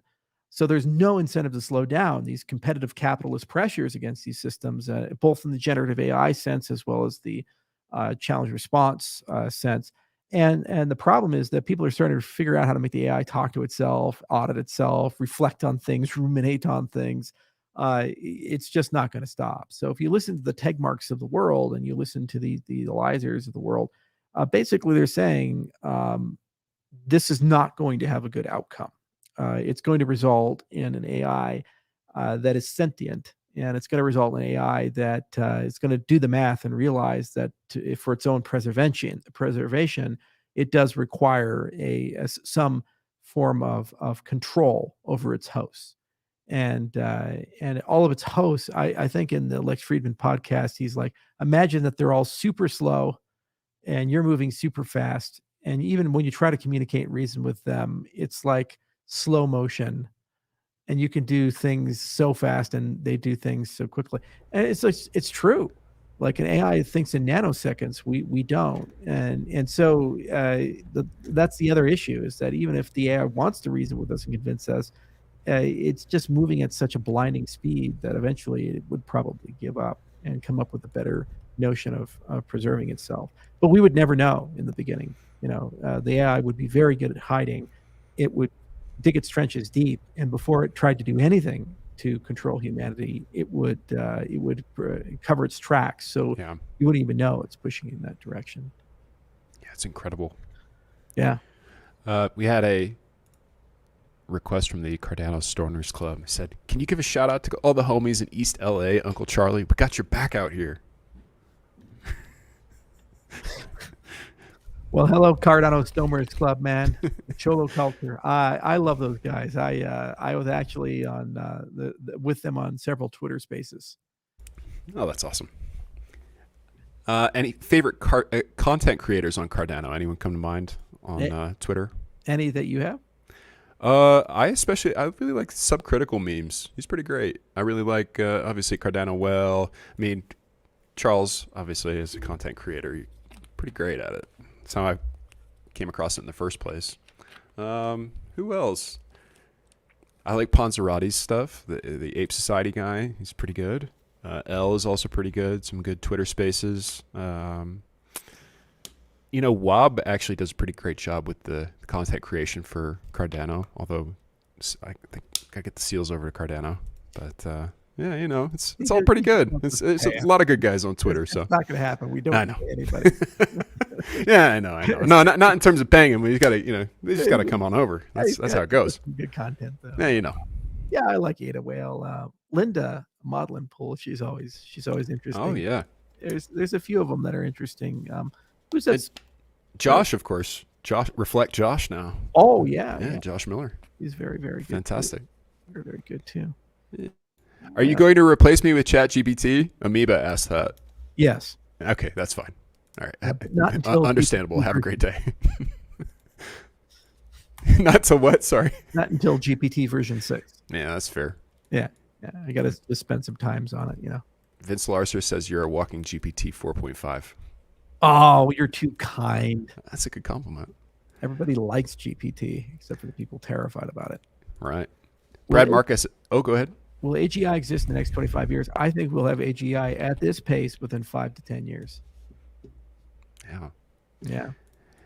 Jonah Koch had a good question a little while ago when we were talking about Voltaire stuff. He says, any reason to restrict single entities from holding a seat as an SPO or a DREP or combined, combining roles, crossing wires like that? There's no restriction that I'm aware of. We can't enforce it. You'd need real life human identities to do that. So, because the problem is that even if you KYC people, it's like, well, okay, I'll have Charles Hoskinson over here and William Lasker over here. Mustache on. It's like, okay, they're the same person. But so you can't restrict it. If you admit any degree of pseudonymity in the system, then you can't restrict dual participation. And if you remove pseudonymity from the system, then you actually have a gatekeeper who gets to decide, because whoever is doing the KYC will basically be told, don't let people from Iran and other jurisdictions participate, and they won't. So yeah, it's pretty bad. Yeah. Any official or new roadmap or releases in the pipeline for 2025? It looks like from bot66. Yeah, we'll propose one, but we don't run that anymore. So there's SIPs and there's a SIP process, and we'll make some announcements with the MBO about that. So Charles, you went through CT to get the executive scan for your overall health. Will your clinic have the same process that you went through? Also, can you share your place in Connecticut? Oh yeah. So I went to actually it was Virginia. I didn't go to Hartford. I went to because you're thinking of PLC. So PLC has a branch in New Jersey and a branch in Virginia. And I got the executive wellness checkup. And there's several competitors, Cooper, Elytra, and a few others. But generally, how an executive physical works is you fly in the morning, you spend about $7,000 to $10,000, and they basically probe and prod you for 8 hours straight. You get scans done. They take tons of vials of blood. They touch every orifice of your body. They check your eyes. And they do like a 2-hour history, 2-hour going back to the entire patient history, very exhaustive way. And they pull it all together. And they convince you that this is a good idea because they have like these really prestigious doctors, went to great medical schools and, places I could never get into. And so what we're doing at our clinic probably next year, but it may take till 2025, is we will have an executive physical program. But the difference between those doc in the boxes and us is that we actually have specialists and we actually have care teams, and we have a much broader view on medicine, and we can do a depth much more so than Elytra or PLC or others can. For example, we're getting a 3 Tesla MRI, and we're going to do AI upscaling on these things and use AI to help us do things like collect histories and look at labs. We have a high complexity lab that we're putting through, and actually, there's a pretty good chance we'll have a pathologist on staff before the end of the year. So they send their labs out. They contract imaging centers. They have a 1.5 Tesla MRI. We have a much higher resolution, and we have spec scan. We have everything. We have a whole lifestyle institute that we're setting up. We have some partnerships that are coming together. Like, we're working pretty closely these days with the Buck Institute, and we're probably going to start doing some clinical research with them. So just the depth and breadth of our capabilities are really transformative. But you need to go beyond the executive physical. Once you've done that, that's a onboarding mechanism to a overall care plan to improve the wellness of the patient as a whole. So you'd look at things like, okay, what is your lifestyle plan? So what is your diet, exercise, and nutrition plan? Okay. Then lifestyle, what is your stress reduction? What is your mental state? Because mental health matters just as much as the physical stuff. And if you don't have any of that right, you will die young. Having all that right doesn't guarantee longevity, but getting those wrong guarantees the absence of it. Then the next side of it is, okay, once we have that lifestyle plan, then there's managing of what you have, and then there's what we can do to augment what you have. So we are, of course, looking into hyperbarics and stem cell therapies and all these other new things, and that's why Peter Attia's book is interesting, and what Sinclair writes is interesting, Lifespan, and these other books that come out. Peter Diamandis, the X Prize guy, just wrote a book with Tony Robbins called Life Force, and actually a surprisingly good book with a lot of good ideas in it. But no matter which well you drink from and your causes of aging, you do have to come up with a bespoke plan. Then you have to follow that plan. So you go for the physical, but then you need local support where you live to basically hold you accountable to the plan. And also, then you can ship drugs. We have compound pharmacy that we're setting up as well, so we can manufacture medicines that are in the scope of a doctor-patient relationship and get you a bespoke formula, bespoke formulary for you. So there's a lot to it, and PLC is great, and they're a great start, as is Elytra or any of these other centers, but by no means are the end all be all. And then there's just a lot more to continuous measuring, like Oura Ring for sleep and pulse ox and these types of things. Also, get a continuous glucose monitor and get a deep understanding of what spikes your blood glucose. And you kind of have to work your way through it. And I wish there was a beautiful protocol that I could just point to and say that thing does it all, and you're good to go. Some people have gotten pretty close, like Mark Hyman is super healthy guy. He's a functional medicine doctor and he's written a lot of great books. And he looks like he's 40 and he's like in his late 60s. So he's an example of a pretty balanced dude. And there's certainly a lot to it. But the other problem is the amount of time you have to invest in these things. There's always that trade off. It's like, I weigh way too much relative to what I should weigh. And I have absolutely no excuse. I have all the resources in the world, for God's sakes. I know what to do. It's just I'm busy and I'm stressed out of my fucking mind. And there's a lot going on right now. And so I always use it as an excuse, and it always gets in the way. So how the hell can I preach good health when I don't exactly do that myself? So that is the hardest part, I think. And that's why we have the Roxiva, and that's why we talk a lot about mental health and goal setting and performance psychology and these types of things, because you have to somehow dopamine hack the person. You have to somehow motivation hack the person to get them to commit long term to doing something, every single day. And some cases you can be very creative. It gets from auto hypnosis all the way to like asceticism, where you like have the Pavlok on and it shocks you every 30 minutes to comply. But at the end of the day, that is the single most important guiding factor. Plus environments. You cannot be healthy in the wrong environment. If you have the wrong people in your life, you have the wrong geography, the wrong work-life balance, the wrong workplace, no matter what you eat, how much sleep you try to get, it just doesn't work. It's like exposing yourself to radiation every day. It will kill you at some point. So getting that right environment may actually require sacrifice. You might have to quit your job. You might have to move. You might have to divorce a toxic partner and go through a very painful transition in life. You see, and a lot of people aren't necessarily prepared to do that, and so they persist in the toxic environment, and they wonder, God, why did my health fall apart? And that's just the other side of the token. Oh yeah. I great question here. Do you play chess, Johnny Tran? I used to, and I really do want to get back to it. And by the way, Mark just asked, Charles, have you researched mitochondria? Yeah. So mitochondria power plants in the cells, and when you look at things like NAD, and red light therapy, that's where they're effective. And there's just a whole bunch of research that shows when your mitochondria go bad, bad things happen to your life. From accelerated aging. There's even some people who believe that cancer is a metabolic condition and is connected to mitochondria. That's not mainstream medicine, but there's certainly people who subscribe to that. So it's an essential component to keep those cells happy and healthy.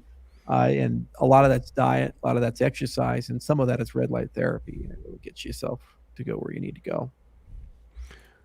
Amoeba asks, when will you have ground bison for sale? Looking for some competition of the brand in my local grocery store. Oh my God, we've been working on that, haven't we? Oh, yeah, we're yeah. trying to get a processing facility for it.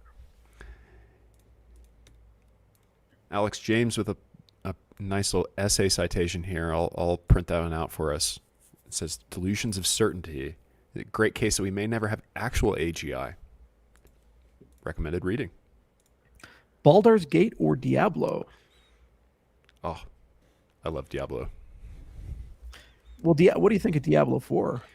I haven't looked into it too much. I played the most recent one. I think that was Diablo 3. When did Diablo 4 just come out? Yeah, it's not quite out yet. It's in the beta, but I think the official release is in June. Okay. I'll dig into that one a little bit. I had enough fun as a demon archer or whatever it was in the Diablo 3. Powered through that in a couple days. Pretty fun. I know that the people the longtime fans, I don't think it was as fun for them, but it was pretty fun. Just playing with a friend and going through all these dungeons. I had a great time. Yeah, I got so angry with the plot of Diablo 3. Diablo 2 had such an amazing plot with good old Marius, following the Wanderer and going through that whole thing. And then Diablo 3 comes out, and the first two acts were actually fairly well executed and set up. And they introduced these interesting characters, and then it just all fucking fell apart. Fuck you. Yeah, kind of fell apart. It fell apart. And they had this amazing character, Zoltan Kuhl. And I actually wrote, just like, it's Game of Thrones, season 7 and 8. I spent a whole hour telling you guys, like, the alternative Game of Thrones. Pretty awesome. One of these days we'll release it. But I actually wrote an alternative plot for Diablo 3 because I was so angry with how they all put it together. It's good. Yeah. I can vouch. It actually makes sense.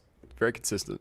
Yeah, fairly consistent. And I'm not a professional writer. It's just, come on, guys, if I can do a better job than you. You had to both watch the show. I don't know if they had time for that at that point. They're very busy. They had to go do Star Wars. We get so busy. We just don't have time to pay homage to the show that made us our entire career and all our money. That's okay. All right. All right. Whatever you guys want to do. All right. I like this question. Ricardo, my eyes are failing me. Vilsamili, he says, Vilsamil. Hi, Charles. I always wondered if IOHK's ever considered offering a certified career path for not only understanding the ecosystem, but also creating a skill set for educating new generations into making dApps.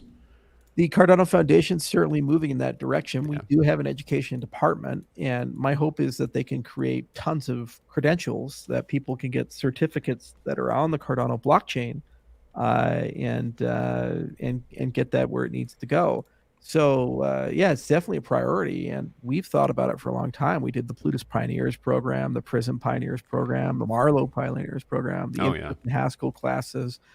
So by no means is is that like we're slouching. It's just you need a certificate program, and we debated a long time of whether to try to embed this at a particular university or create a Coursera partnership. We talked about it with BRI, the Blockchain Research Institute. That's Don Tapscott's group. About maybe we can piggyback on something that they did. And it's just been an ongoing conversation, and we've made some progress. It's just there's always more to do, and also it's a moving target too. You kind of need some maturity behind the development model of Cardano, but everything changes so radically. It's like literally every 6 months you're redoing the content because the content's out of date at that point. So once the protocol stabilizes a little bit, I think it would be really fun to have a mastering Cardano course and have that come in. By the way, this is a really interesting question. Pool of Radiance or Gateway to the Savage Frontier? Holy moly, that is a blast from the past. Do you even know these games, JJ? I don't know that actually. No, I pride myself on having some sense of what video game history looks like, and it's not familiar to me. So these were gold box games. The gold box engine, they're called gold box because they came in a gold cardboard box. And the gold box engine was created in the 1980s. And the first game that was released under it was, I believe, Pool of Radiance. SSI did it. They were partnered with TSR, and this was like the first time that D&D had really come to the computer in a serious way. And the game engine was really interesting in is that it had this isometric 2D view with like 8-bit pixels. Maybe they're a little bit more, but not much. And then you had an overland map traveling. So you travel, and then if you got into an encounter, you'd go to the combat map. And they followed first edition Dungeons and Dragons rules. And they actually used that engine to make, I think, more than 15 games, including some sci-fi games like Buck Rogers, for example. That is cool. So it looks like they re-released it on Steam. They did. Cool. And it's on GOG as well, good old games. But it has to be emulated with DOSBox because they were DOS-only games. So Gateway to the Savage Frontier was actually made by the unfortunately named Stormfront Studios, which has no affiliation with the but and actually the game designer was Don Daglow, who's a real interesting guy. I've had a conversation with him in the past, and I don't know if he's still around, but he was a super smart dude. He did Gateway to the Savage Frontier and Treasures of the Savage Frontier, and those were two of my favorite games as a kid. And basically you play these characters. They start a little town called Yatar, and they have to go and uncover this plot that the Zentarum are working with a cult called the Krakens, and they're trying to invade the Savage Frontier, and they're going to cross this desert called Ascor, which is on the eastern side of the map. So your character spent all this time collecting 4 statues.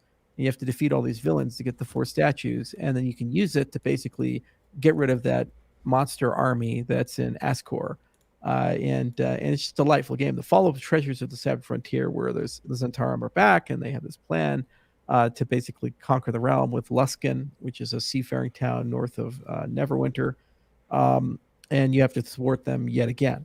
For their time, they were actually just delightful games, and because they were on DOS, super limited resources, you had less than a kilobyte, I think, of memory. Wow. Or something like that, just crazy small memory space. And then you also had not enough memory to have large amounts of text in the game. So they had a companion clue book or companion journal book that would ship with the game.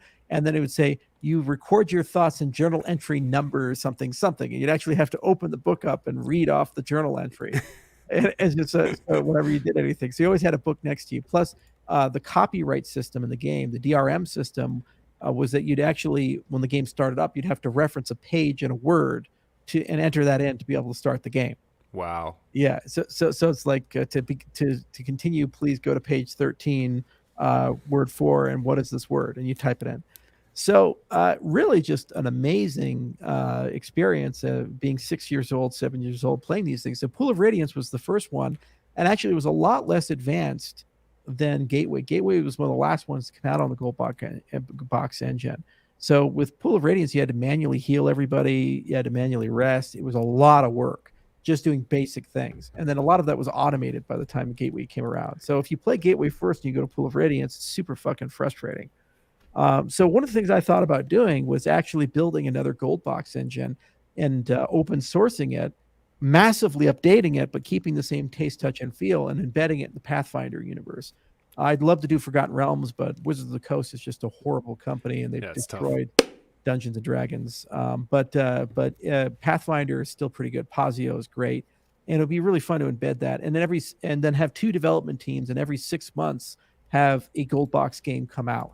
I think you could do a lot of really fun stuff. But that's something for like Charles in his 40s, not Charles in his 30s. Yeah. I forgot. We got to shout out Eye of the King, the guy who does the Cardano. He does all the compilations of the AMAs for you. Excellent Cardano content creator. Those are always some of my favorite videos. Eye of the King. Amazing. Yakov says, ever play Advanced Wars on Game Boy Advance? Do you ever play that one? No, I haven't. You're the Game Boy guy. That is, that was a bit of a leading. I had to take that one. That's one of my favorite games of all time, Yakov. Amazing game. They're actually just about to re-release it for the Switch. So if you're looking for a good strategy game and now you're thinking about getting a Switch, that one's worth picking up. Did you Vegas Baby says Sierra was king. Did you ever play the Sierra games, like The Incredible Machine or any of those? The Sierra Online. Like Freddy Farkas and the Pharmacy, and actually I think they also did Lords of Magic, or at least they published it. So they did, yeah. I think reached out to the guy who did the soundtrack for Lords of Magic. He was a cool dude. Lords of Magic was amazing. I love that. I asked the guys over at SeaWorld to see if they get the IP for Lords of Magic, because I was always upset that they never created a sequel to it. They really should have. They had so many amazing character designs and item designs, the spells. Just ground up. It was the isometric 3D models fighting. This is like 1993 or 94 even. It was pretty ahead of its time. I have to check. Maybe a little bit later than that. Beautiful game. Right here, please do it, man. Those games in Pathfinder would be as insane. And every 6 months, you could come out with one. Absolutely. You could play it on your phone so easily, too. It's just, it'd be brilliant. J-Can says, Charles, it's my birthday. Thanks for being here. Well, happy birthday, J-Can. Yeah. He said, do you have any thoughts on Kushti? That's Chirpanoy from That's Ergo. right, Chirpanoy's Chain Cash on Ergo. Have you seen any of that? Peer-to-peer elastic supply? Curious. Yeah, I've seen a few of the projects there. They're great guys, the Ergo guys, and I love Ergo as a project. It's a spiritual successor to Bitcoin, and they just don't get enough love, that community. Oh, yeah. Jonah Koch, he has some really good questions. I would love to chat with him a little bit. He says, you were meditating in your dry year. Do you meditate in your wet years also? Yes, I do. Yeah. Why don't you go show them the spikes? Go grab the spikes. Oh, yeah, here. 1 second. Yeah, you guys got to see the spikes. It's going to blow your mind. So we're always trying to take it to the next level for meditation. So one of the things that we did is we found this vendor that actually sells spikes that you stand on, actual nails that you stand on. You have 3 levels of difficulty. That's the hard board, I think. That is hard. Yeah, you get that close to the camera so people can see that. I'm gonna even focus it. Ready? Yeah. Okay. Yeah. You get that. Can you focus that stuff? Yeah. There we go. Look at those are real. They're sharp. Those are sharp as hell, those nails. And so you stand on them like a bed of nails, and you meditate while you stand on them. How about that? That's what I do during meetings sometimes. I'll just stand there and listen. Yeah. So yeah, we are meditating. We've built a meditation room. We have the sitting mats. We have a lot of cool stuff, and it's a big part of our lives. Jonah also asked, I love this question, can we stop CBDCs? Are they going to be inevitable? It's just a matter of time. Make yourself a single issue voter, and vote both with your money and vote with your voice. Choose crypto and vote against people that support CBDCs. It's up to you. We got a lot of gamers now on. Example, what was your EVE Online faction? I was Amar, excuse me, the religious cultists. They were pretty cool. You told them about your ice mining macros? Yes, the macro mining using AutoGPT. That was a great way to learn how to do interface programming with AutoGPT, just so I could macro mine ice while I slept. It's almost like you had some sort of predilection for creating economies at a young age. Yeah, exactly. I got pretty obsessed with that. Let's see here. James Kimple.eth says, will we ever see a constitutional amendment involving blockchain or AI? I imagine he means a U.S. amendment. I hope so. that would basically give us a Bill of Rights. We need to repair our entire financial regulatory system. It's horrifically broken, and we need. There's so much that needs to be done. But that's like a 2-hour conversation, and I don't have the energy for it. Oh, this guy right here says, "Got my Roxiva, Charles." I think they probably got a big spike in sales since we That's awesome. Yeah, I wanted to shout out Seduna too. Those boards are amazing. If that's all right. And by the way, we don't get paid for that. We just bought them and we're mentioning them, but there's no sponsorship or anything like that. I meditate in my hyperbaric chamber. Have you ever tried it? Well, there's those health and wellness chambers, and there's the medical hyperbaric chambers. The medical ones are like 2.5 atmospheres. The recreational ones are like 1.5. A lot of the science starts applying above 2 atmospheres for them. So I'm curious what type of chamber you guys got. MMORPG City of Heroes. Are you familiar with that one? No. I don't know that one. Yakov says SimCity. Are you a SimCity guy? SimCity 2000, man. Yeah. Alien attack. Reactor collapsing. Oh, it was great. And then I had the Herman Cain tax plan, 999. That's too good. It's simple. And you know what? After that first debate, what was that, 2012? He was actually in the lead. All right. This question every dude has asked themselves who grew up in the 90s. Oh. Zelda or Peach? Zelda, you see, she's got the alter ego. She's got the chic. So she's very athletic. Peach is like constantly getting captured, can't fight back. I'm not sure. I don't think it's polite to compare the two. So I'm not even going to compare the two. But both Zelda every day. Both franchises built around them. Both saved the princess. Ganon captures Zelda, and Bowser captured Peach. They're very comparable. Yeah, you're just being political, man. Zelda's got the moves. Yeah, I got to go with Zelda as well. Peach has a better butt, probably. Yeah, well, she's got a boyfriend. Alaka da booty. Mamma mia. Yes. Yeah, you have some Italians here. I saw a Machiavelli in the chat. An actual Machiavelli. Yeah. Sonic the Hedgehog, dude. Yeah, the dorkly Sonic the Hedgehog on YouTube. Huh. Neat. Let's see what else we got going on here. How did you level up in your mid-20s to get where you are now, both personally and professionally? That's DMK. Oh boy, I've had 4 major periods in my life. It's funny because I had this. We're writing a book about my ranch, and it's so crazy. Like Teddy Roosevelt owned part of my ranch back in the 1880s. Go figure. It's like amazing what you learn when you hire like a proper historian to go and look and through all the records and spend years of his life kind of reading stuff. But he asked me, like, talk about your life and the history of it. So I kind of had 4 phases in life. So I had the homeschool age, so from 0 to 15, and I graduated from high school quite early. And then I had a transition from homeschool, being completely out there, no influence whatsoever, like totally original, totally creative, to my college days. And those ran, off and on for about 8 years, and went and did many different things there. And that's why I'm so well read. And then I had my entrepreneur days, and I was no money, no connections, didn't know anybody, never run a business before. And I had to kind of figure out everything. And that was really, I'd say, 2013 to today.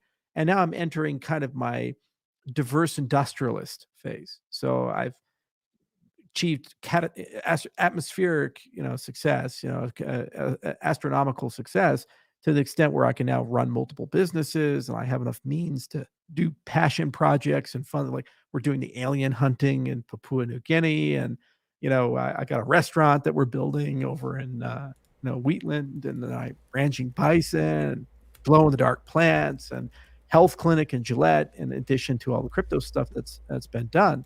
And every step of the way, I kind of had to have very different skill sets and learn the ropes and grow and value different things. The thread that kind of carried me through all 4 of these phases in life has been this strong sense of integrity and an implicit anger over harming people.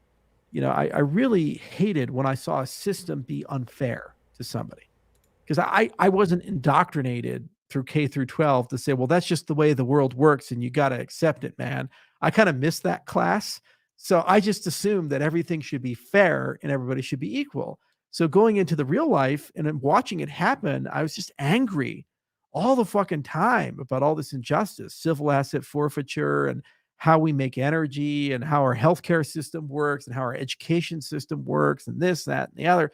I was always looking for a fight. I think what's been transformative throughout the years has been that moderation where I've kept the passion and the fire, and you can still see it from time to time. But I've moderated it a bit with execution ability, staging, partnerships, delegation, all the other things you need to be effective with people. Because nobody wants to be around a person who's just outraged all the time. Nobody wants to be with that guy who's like, ah, you just can't be with that guy. It's like, as much as you love them and you agree with them, it's exhausting. It's like being on a goddamn treadmill. I've worked with two of those guys. Charles is not that guy. Just FYI, he's just not. These caricatures. That's all they are of him. It's ridiculous. It's you got to be chill. You got to be calm, but at the same time, you can't stop caring. So the problem is that every one of these checkpoints along the way, life tries to get in your way and tell you to just stop caring and become cynical. The enemy of success is cynicism. You will never be successful in life if you're cynical. It's just that simple. So you have to find a way in life to keep optimism and hope. You have to find a way in life to stay passionate and be fired up and ready to go. But then at the same time, you have to find a way to self-regulate and self-moderate. And you have to find enough motivation to continue to invest in growing. The amount of things I have to know today and the skills I have to have today are beyond anything I could have possibly conceived at 21. And that's just my Thursday, every day is like that. And I don't have anybody who has a gun to my head. It says, well, you got to go take that class or you got to go learn that or else you lose your job. I have to be self-motivated. And that really is the hardest challenge, is to wake up every day and know you got to climb a mountain and have so much money that, no one can hold you accountable for not climbing the mountain, and you can live really well despite the fact that you didn't climb it. So it is a unique position to be in. And what I found is I still climb it more days than not. And I do it because I still have that fire in the belly about how unfair the world is and how bad the world is for a lot of people. So it does take some thinking. The other thing too is that I exposed myself throughout all my travels and my experiences with people to a lot of different viewpoints and perceptions of the world. I've met people from the former Soviet Union and people that lived in theocratic systems and people that grew up in the Masai Mara. We went to Kenya. You spent some time with tribesmen there. Camel herders in Mongolia who literally live without any electricity in a garret. Look at those Kazakh guys that do the eagle hunting. Is incredible. In Western Mongolia, and having exposed myself to all these different viewpoints, what I realized is there are so many different ways people can live life well. We tend to be very ethno and egocentric in saying there is one way to live life well. And nothing could be further from the truth. Whether you're poor or rich, you're very smart, not so smart, wise, not smart, wise. There's a reality that humans can make a choice to put themselves in an environment where they can find peace and happiness. And that's probably the highest pursuit. And one of the things about modern life, modernity, and modern society is it seems to have found that human beings living in a state of torment is profitable. So there's a lot of money to be made in dividing us, a lot of money to be made in hating us and tearing us down and fighting each other. And it has made me take a lot more time to reflect upon how do you change systems to be more profitable, helping people instead of harming people. So I think that's the biggest change as I've gone from that third bucket of the cryptocurrency entrepreneur to kind of an industrialist doing many things is I'm trying very hard to figure out ways to promote sustainable living. work-life balance, stress reduction, keeping your passions, being fired up about things, these types of things. It's very, very, very important to me. And I wish that more people would value that. I wish more people would understand that there's like I was listening to Lex Friedman podcast the other day, and he had this guest on who lived in the Amazon River basin for years, on the Peru side, on the Brazil side, and his job was go around capturing anacondas. Can you imagine that job? Like, you live completely off the grid. If you die, like, the insects will eat your body within 2 days, so no one will ever find you. The bones will be picked clean. You're like out there, man. Okay. And he was talking about how one of his guys, who was actually named JJ, by the way. So how about that? So one of the natives that he was working with, named JJ, they needed to get something to eat. So he's got like these giant calluses on his feet. So he took his knife out and he cut a callus off his foot. He made a crude fishing rig. He used it to capture a 6-inch fish that then he used for bait to capture a larger fish. And within 30 minutes, they had like a 36-inch fish. That is hardcore. Yeah. It's fucking hardcore, right? It's just thinking to yourself, like, what?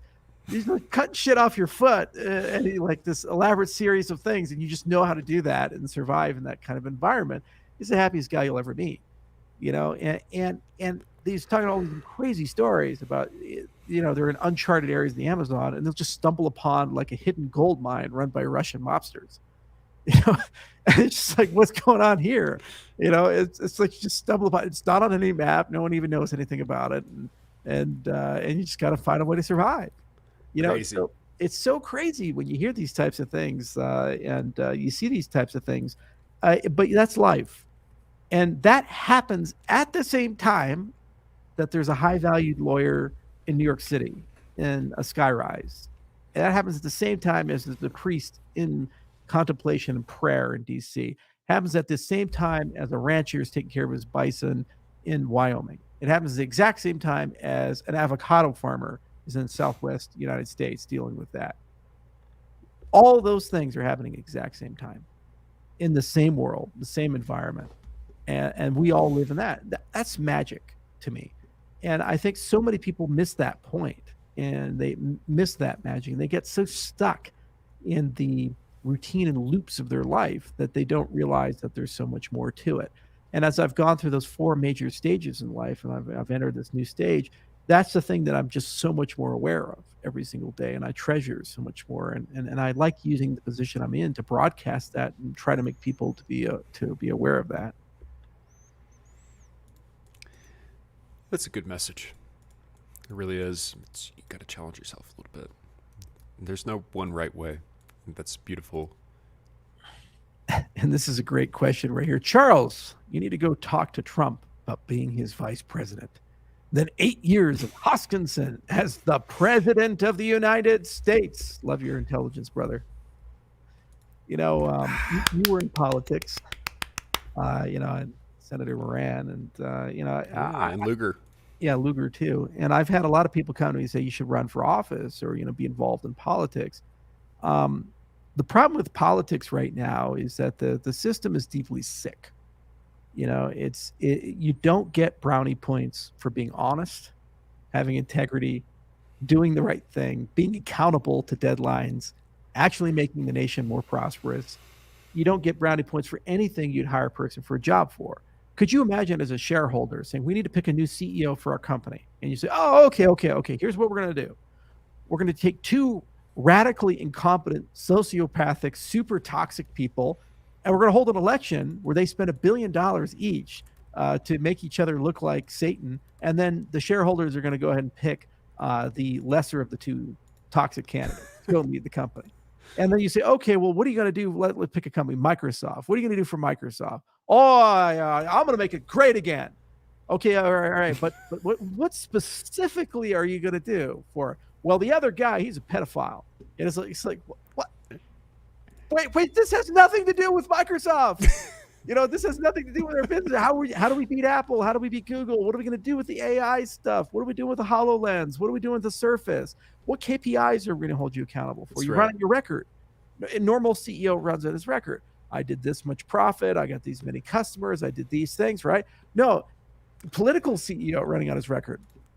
The guy running against me is a monster. Yeah, That's but right. what you do while you're leading Microsoft? Well, I doubled our corporate debt. We went to war with Samsung. We're stuck in these foreign entanglements. We lost half our good employees. We have existential failures in the system. It's like, fire this guy. And so you look at politics and you ask yourself, what objective criteria do you hold a president or an executive leader or bureaucracy to? Honestly, is the State of the Union, they come out and say, these are 15 benchmarks that we all agree are good benchmarks and we're going to measure. And are we number one? Like, for example, I'd love to see a State of the Union. President goes out and says, here's our education system ranked according to some objective thing. And Singapore is up here at number one.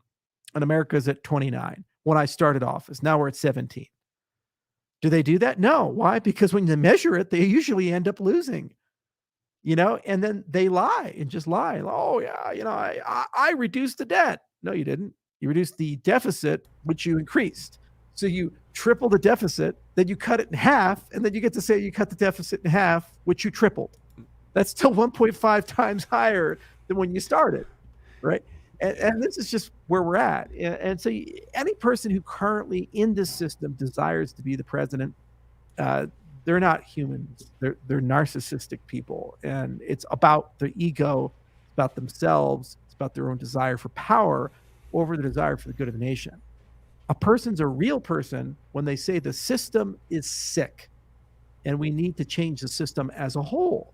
So if this is a real person, they should be saying we need a constitutional convention. Why?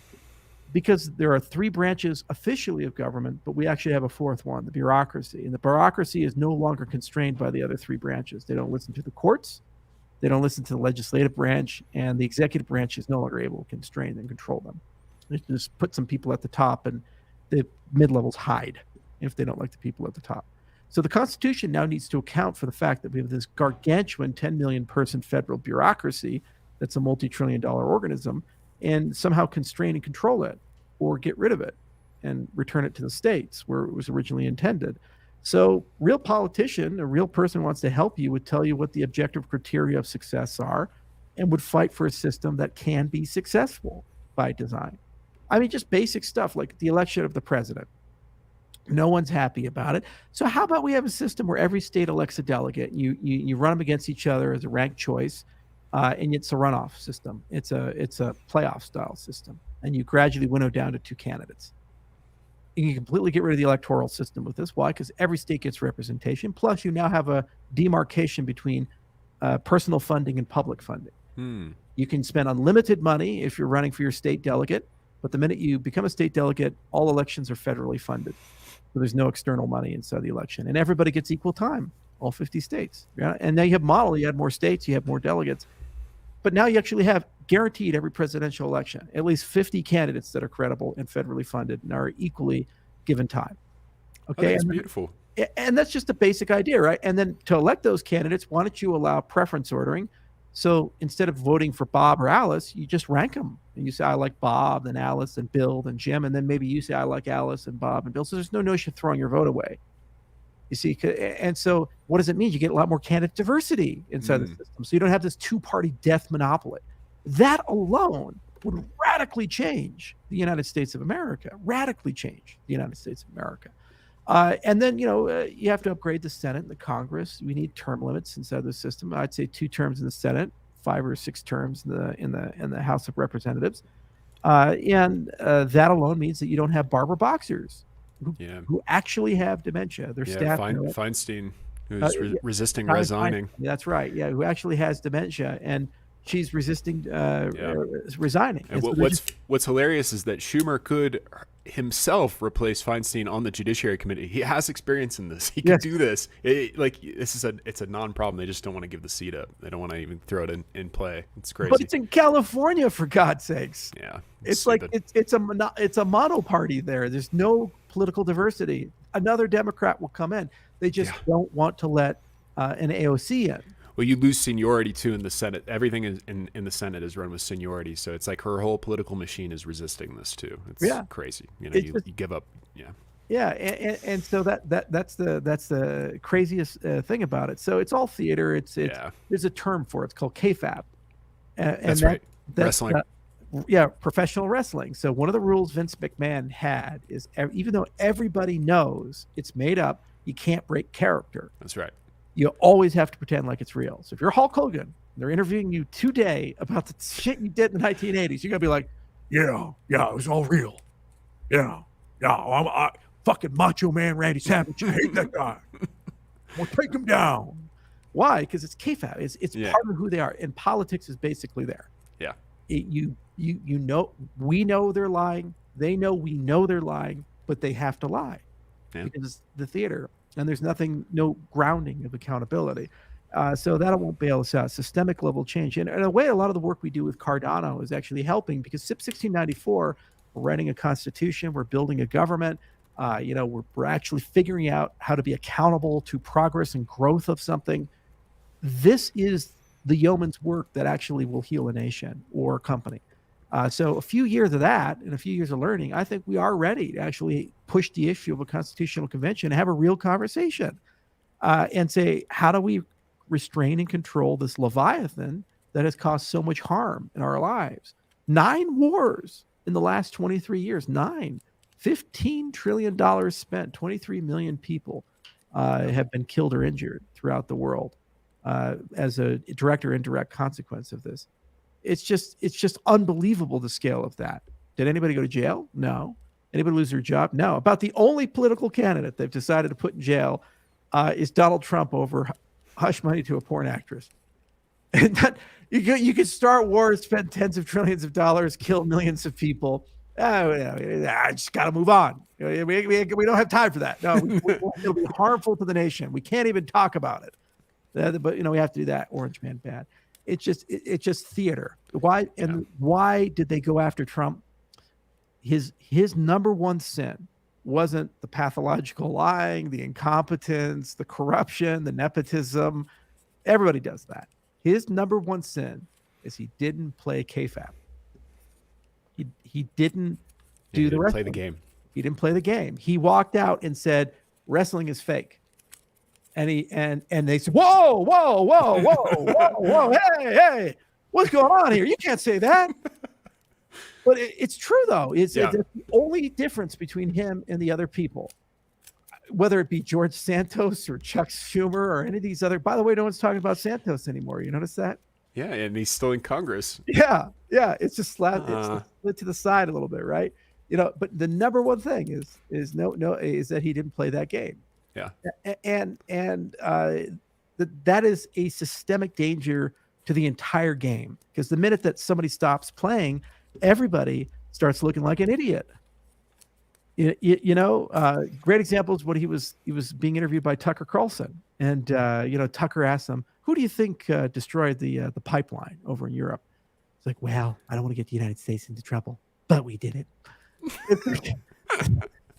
George Bush couldn't do that. Bill Clinton couldn't do that, but Trump did.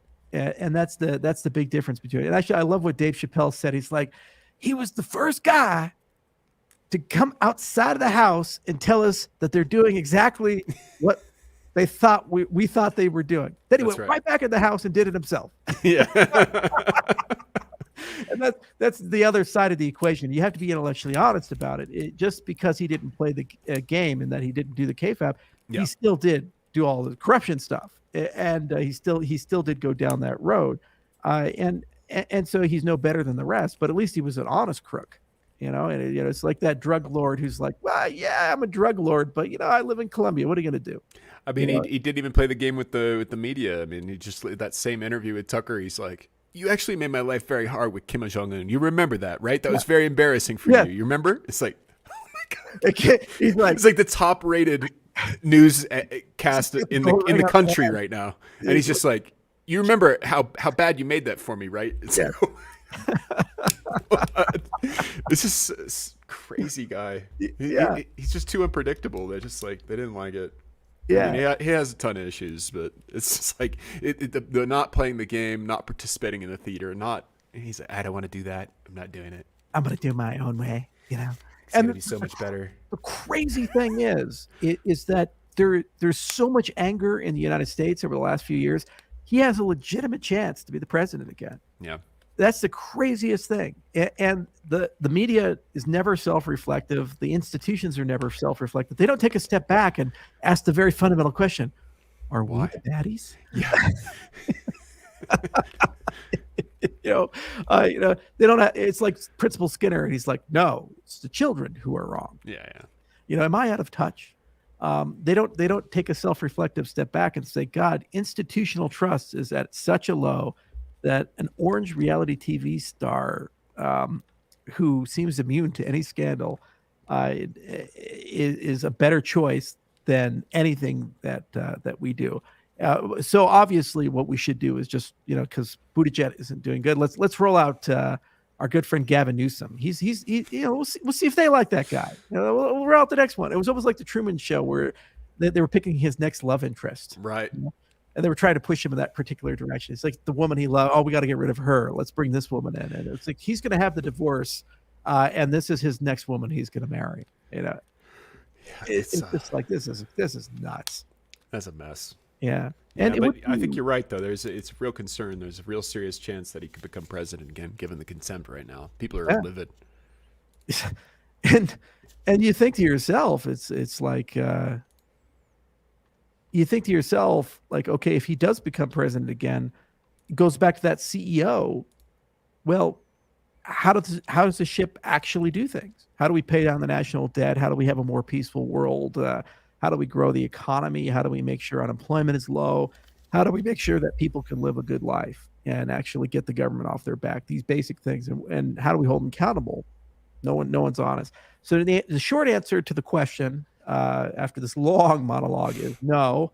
I have no desire to get elected, and no desire to run. But I do have a strong desire to try to affect change at the constitutional level, and I think a constitutional committee is probably the way that we have to go down.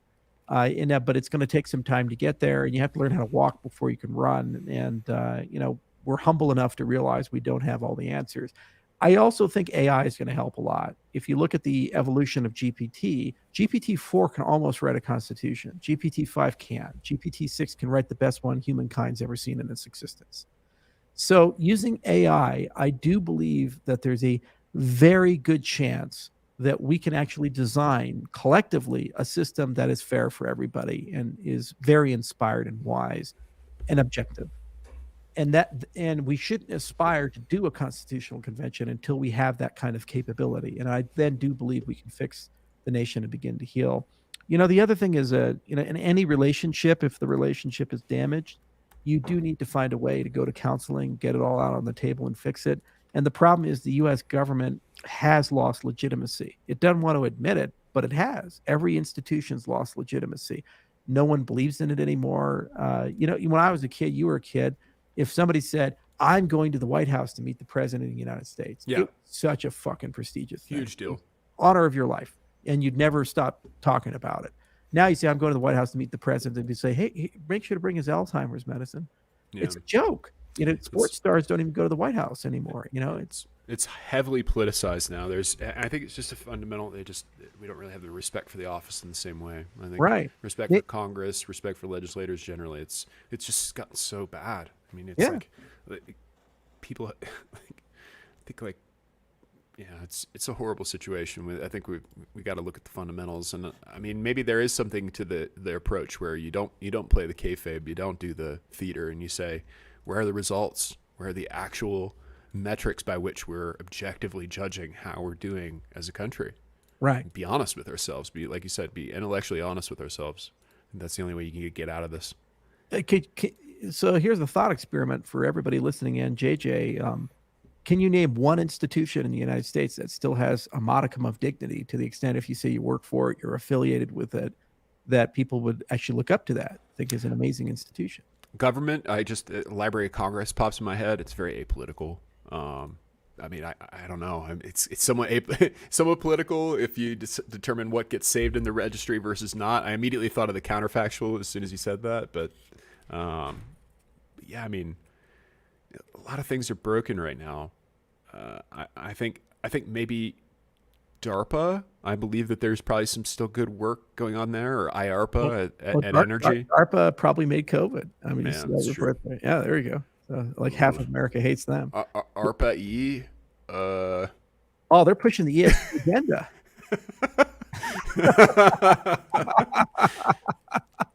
Francis Smithson, the NSA, of course, with the angel emoji. Right. Yes, we love the NSA. Hi. Hello. Welcome.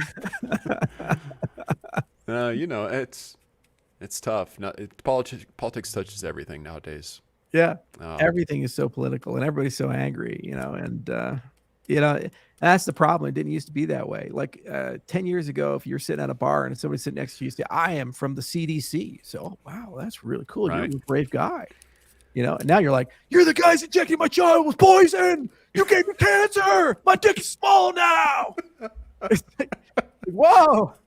Oh, God, no. About that last point, I'd like to test that. That had nothing to do with us. The other stuff, you may have an argument. Right, sir, I did not cause you to have a small penis. But that's the problem. And so when you have that loss of legitimacy of institutions, you really do need to take a step back and say, how do I get the legitimacy back? And how you get that legitimacy back is through admitting that you made mistakes.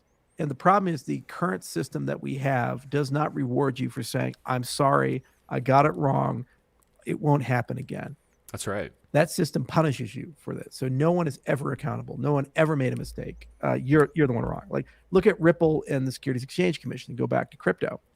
The most fucked up thing about this is, let's say, very likely outcome, Ripple wins against the SEC. The SEC will issue a statement saying, we disagree with the court and may or may not appeal.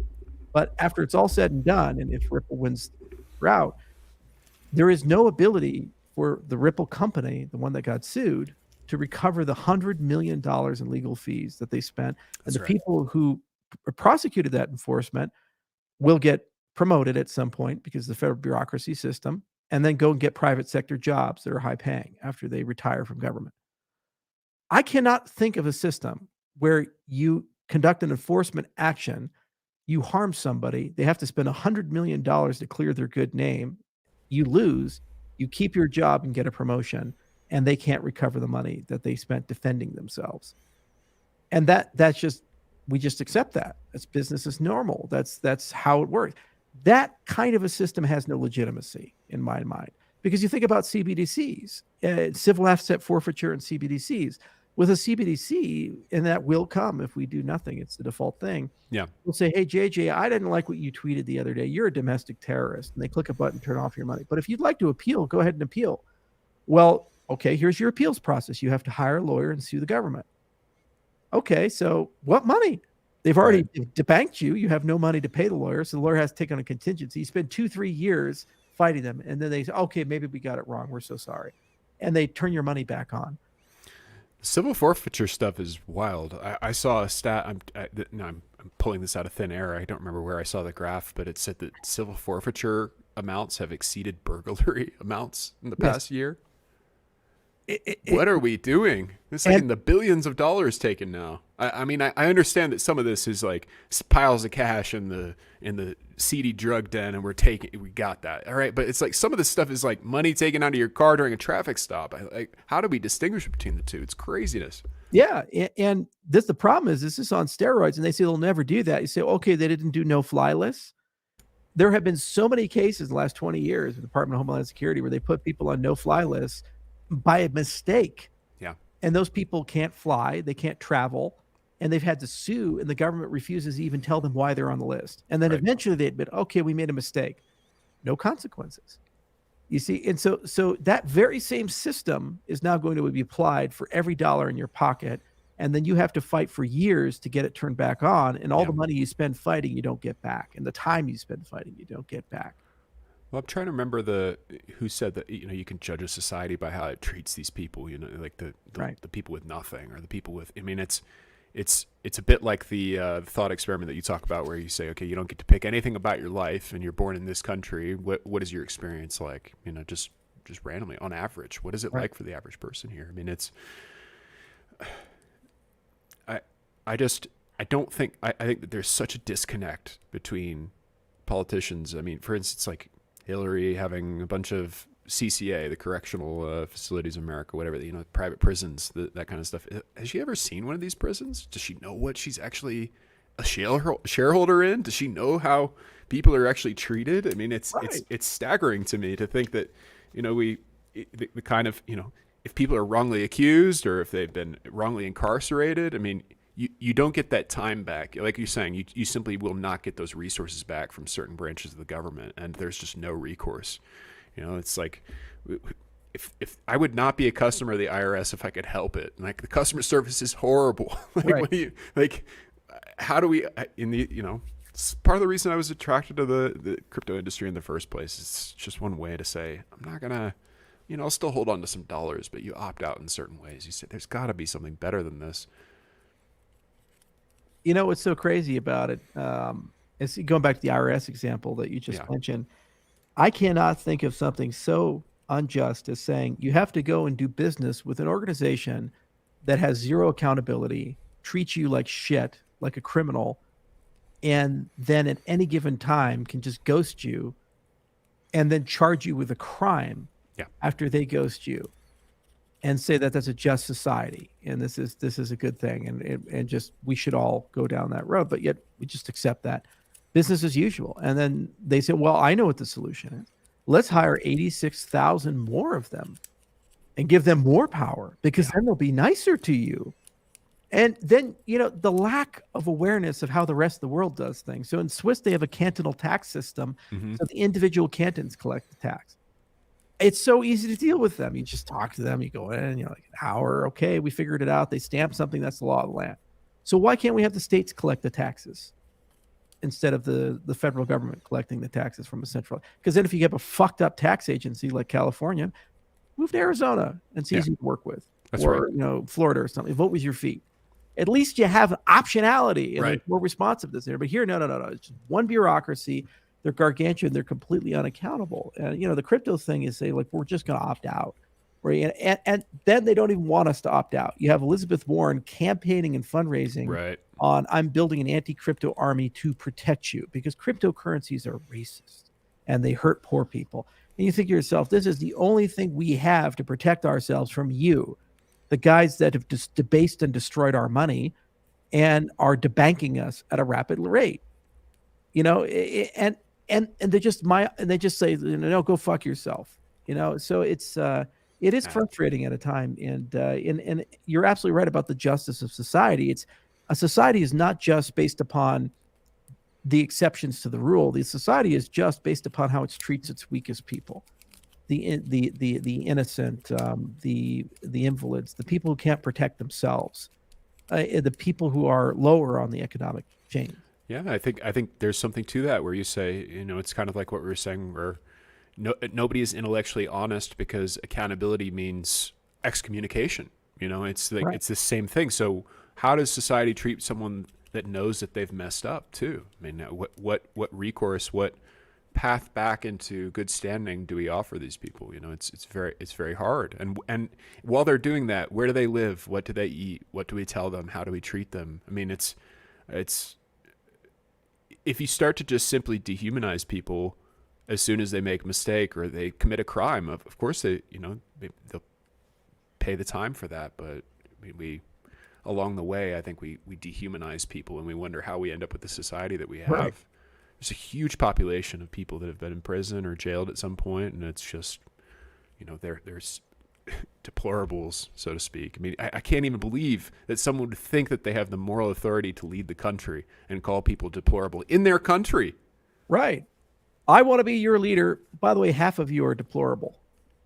Astounding to me. Right. No, it was Russian interference. It's like, no. Oh my God. It's absolute stone-hearted bullshit. Right.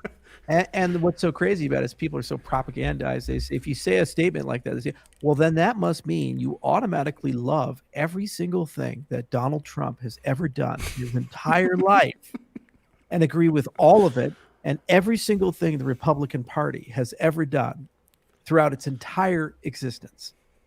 Because you have that particular opinion. No, it just means that you're propagandized, you idiot. And that's the problem. And you've been weaponized, you've been manipulated to Yeah. basically carry water for something. And therein lies the problem, is that the uncomfortable truth about America is it's the way it is, not because of a particular politician, it's because of us. That's right. Benjamin Franklin famously said, I've given you a republic if you can keep it. And the notion of self-governance means that you have to invest constant vigilance into keeping the system sustained. It's just like a garden in your backyard. People often ask me, Charles, how do you get to know people? How do you know the level of maturity a person has? And I say, well, usually what I'll do is I'll buy them an arrow garden or some form of a garden, because I want to see can this person keep something alive? Can this person be accountable to a schedule? Can this person tend their garden? Like Voltaire, is one of the reasons as you read Candide towards the end of the book when he's in Turkey, is like, tend your own garden is a very famous quote inside the book. It's the same situation here. We are doing a poor civic job of tending our own garden. And we are to blame for that. We need to rise up, and we need to realize that it's not going to get any better unless each and every one of us do that. And for the cryptocurrency industry, this is an example where we actually try to make it better. Yeah. We didn't complain. We said we're just going to make our own money because the money you've given us is wrong. We're going to make our own banks because the banks you've given us are evil and corrupt. We're going to make our own identity system because the one that you've given us gives all the power to Facebook and Google and all these other guys. We're going to build our own economy effectively because the economy you've given us is unfair. Yeah. It is absolutely biased. It's absolutely unfair to the poor and harms the poor. Oh, lots of regressive policies. I mean, you think the 1,000,000-word tax code benefits the poorest among us? No. Yeah, exactly. So we went and just did it ourselves. By the way, we didn't say that you had to do it yourself. We just said we're going to do it. And then the very first thing, instead of saying, boy, we have a problem, it's how do we shut these guys down? Because these guys are racist. These guys are evil. These guys are criminals. Look, Elizabeth Warren's got to fundraise to get another massive inflatable racism dog. Thing came out of the White House report when they did their little report on the U.S. Treasury on DeFi, and they said it discriminates against minorities. Yeah, it's such a bear market report too, because it's like, well, 60% of people that hold crypto are something like ethnic minorities. I forget how they actually described it, but if they issued that report in 2021. Then it would be all these people benefiting from it. It's like, I don't understand it. It's just because the price dictates whether the concept is a good idea or not. It makes no sense. It's like saying the fundamentals actually translate to price in crypto. It doesn't actually. Sometimes it's just hype, like we're saying with Doge. It literally doesn't. So, yeah. Well, anyway, I'm still optimistic. I still, I still believe we're a shining city on a hill. I was born right when Reagan left office, and the one damn thing that he did for us better than anything else was be inspiring, and I guess that's the other side of it. People often ask the key to success is don't be cynical. And the first thing that people want to control you do is they convince you you're shit. They convince you to be cynical. They convince demoralized. You to get better. They take your morality away. They take your morals away. They just eat you from the inside out, make you a hollow person. You have to be strong. You have to be self-strong. And we will be, and we'll continue building crypto as a movement. And who cares where it goes? At least we get to say we tried, and we were doing things differently. It's like the same with my clinic. I could sit down all day until I'm blue in the face, talk to you about how bad the American healthcare system is. And no single payer is not going to solve that. Universal healthcare is not going to solve it. All you're doing is taking the same bureaucrat that you're angry at that fucked up your education, fucked up the military, fucked up pretty much every other facet of your life, and now it's going to fuck up your healthcare. Okay, it's not going to solve anything. You have to build a different system, and that's what we're trying to do at the Health and Wellness Center in Gillette, and we're doing it in a location that has one of the highest rates of suicide in the nation. We're doing a location that needs 3 doctors for every 1 doctor it has. We're doing a location where public health is terrible, because if that's where it's needed, right there, it's not LA, it's not Denver, it's not Chicago, it's not a giant market, lots of money to make, bunch of millionaires pay a bunch of money to inject them with stem cells. It's a place where a person has to drive 3 hours in many cases to go see a decent doctor.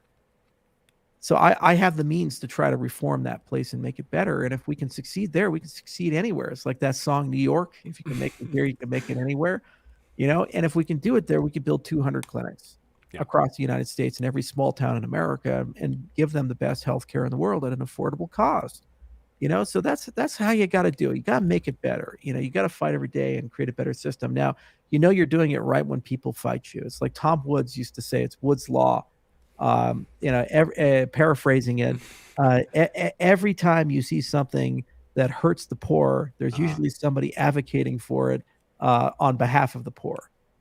And so all these things that we're doing that are trying to help some of the people in the world who can't get ahead, you now have people claiming that the things we're doing are actually hurting the poorest people. Meanwhile, those very same people advocating that are the people who just got done with the largest wealth transfer from the poor to the rich in American history in the last 3 years with no accountability. It's extraordinary to me. It's absolutely extraordinary to me. And if we had an independent media, maybe keep them accountable to it. Why? Because it's owned by the same people who made money. Yeah. It's there's a lot of vicious cycles here, as you said before, the fat bastard.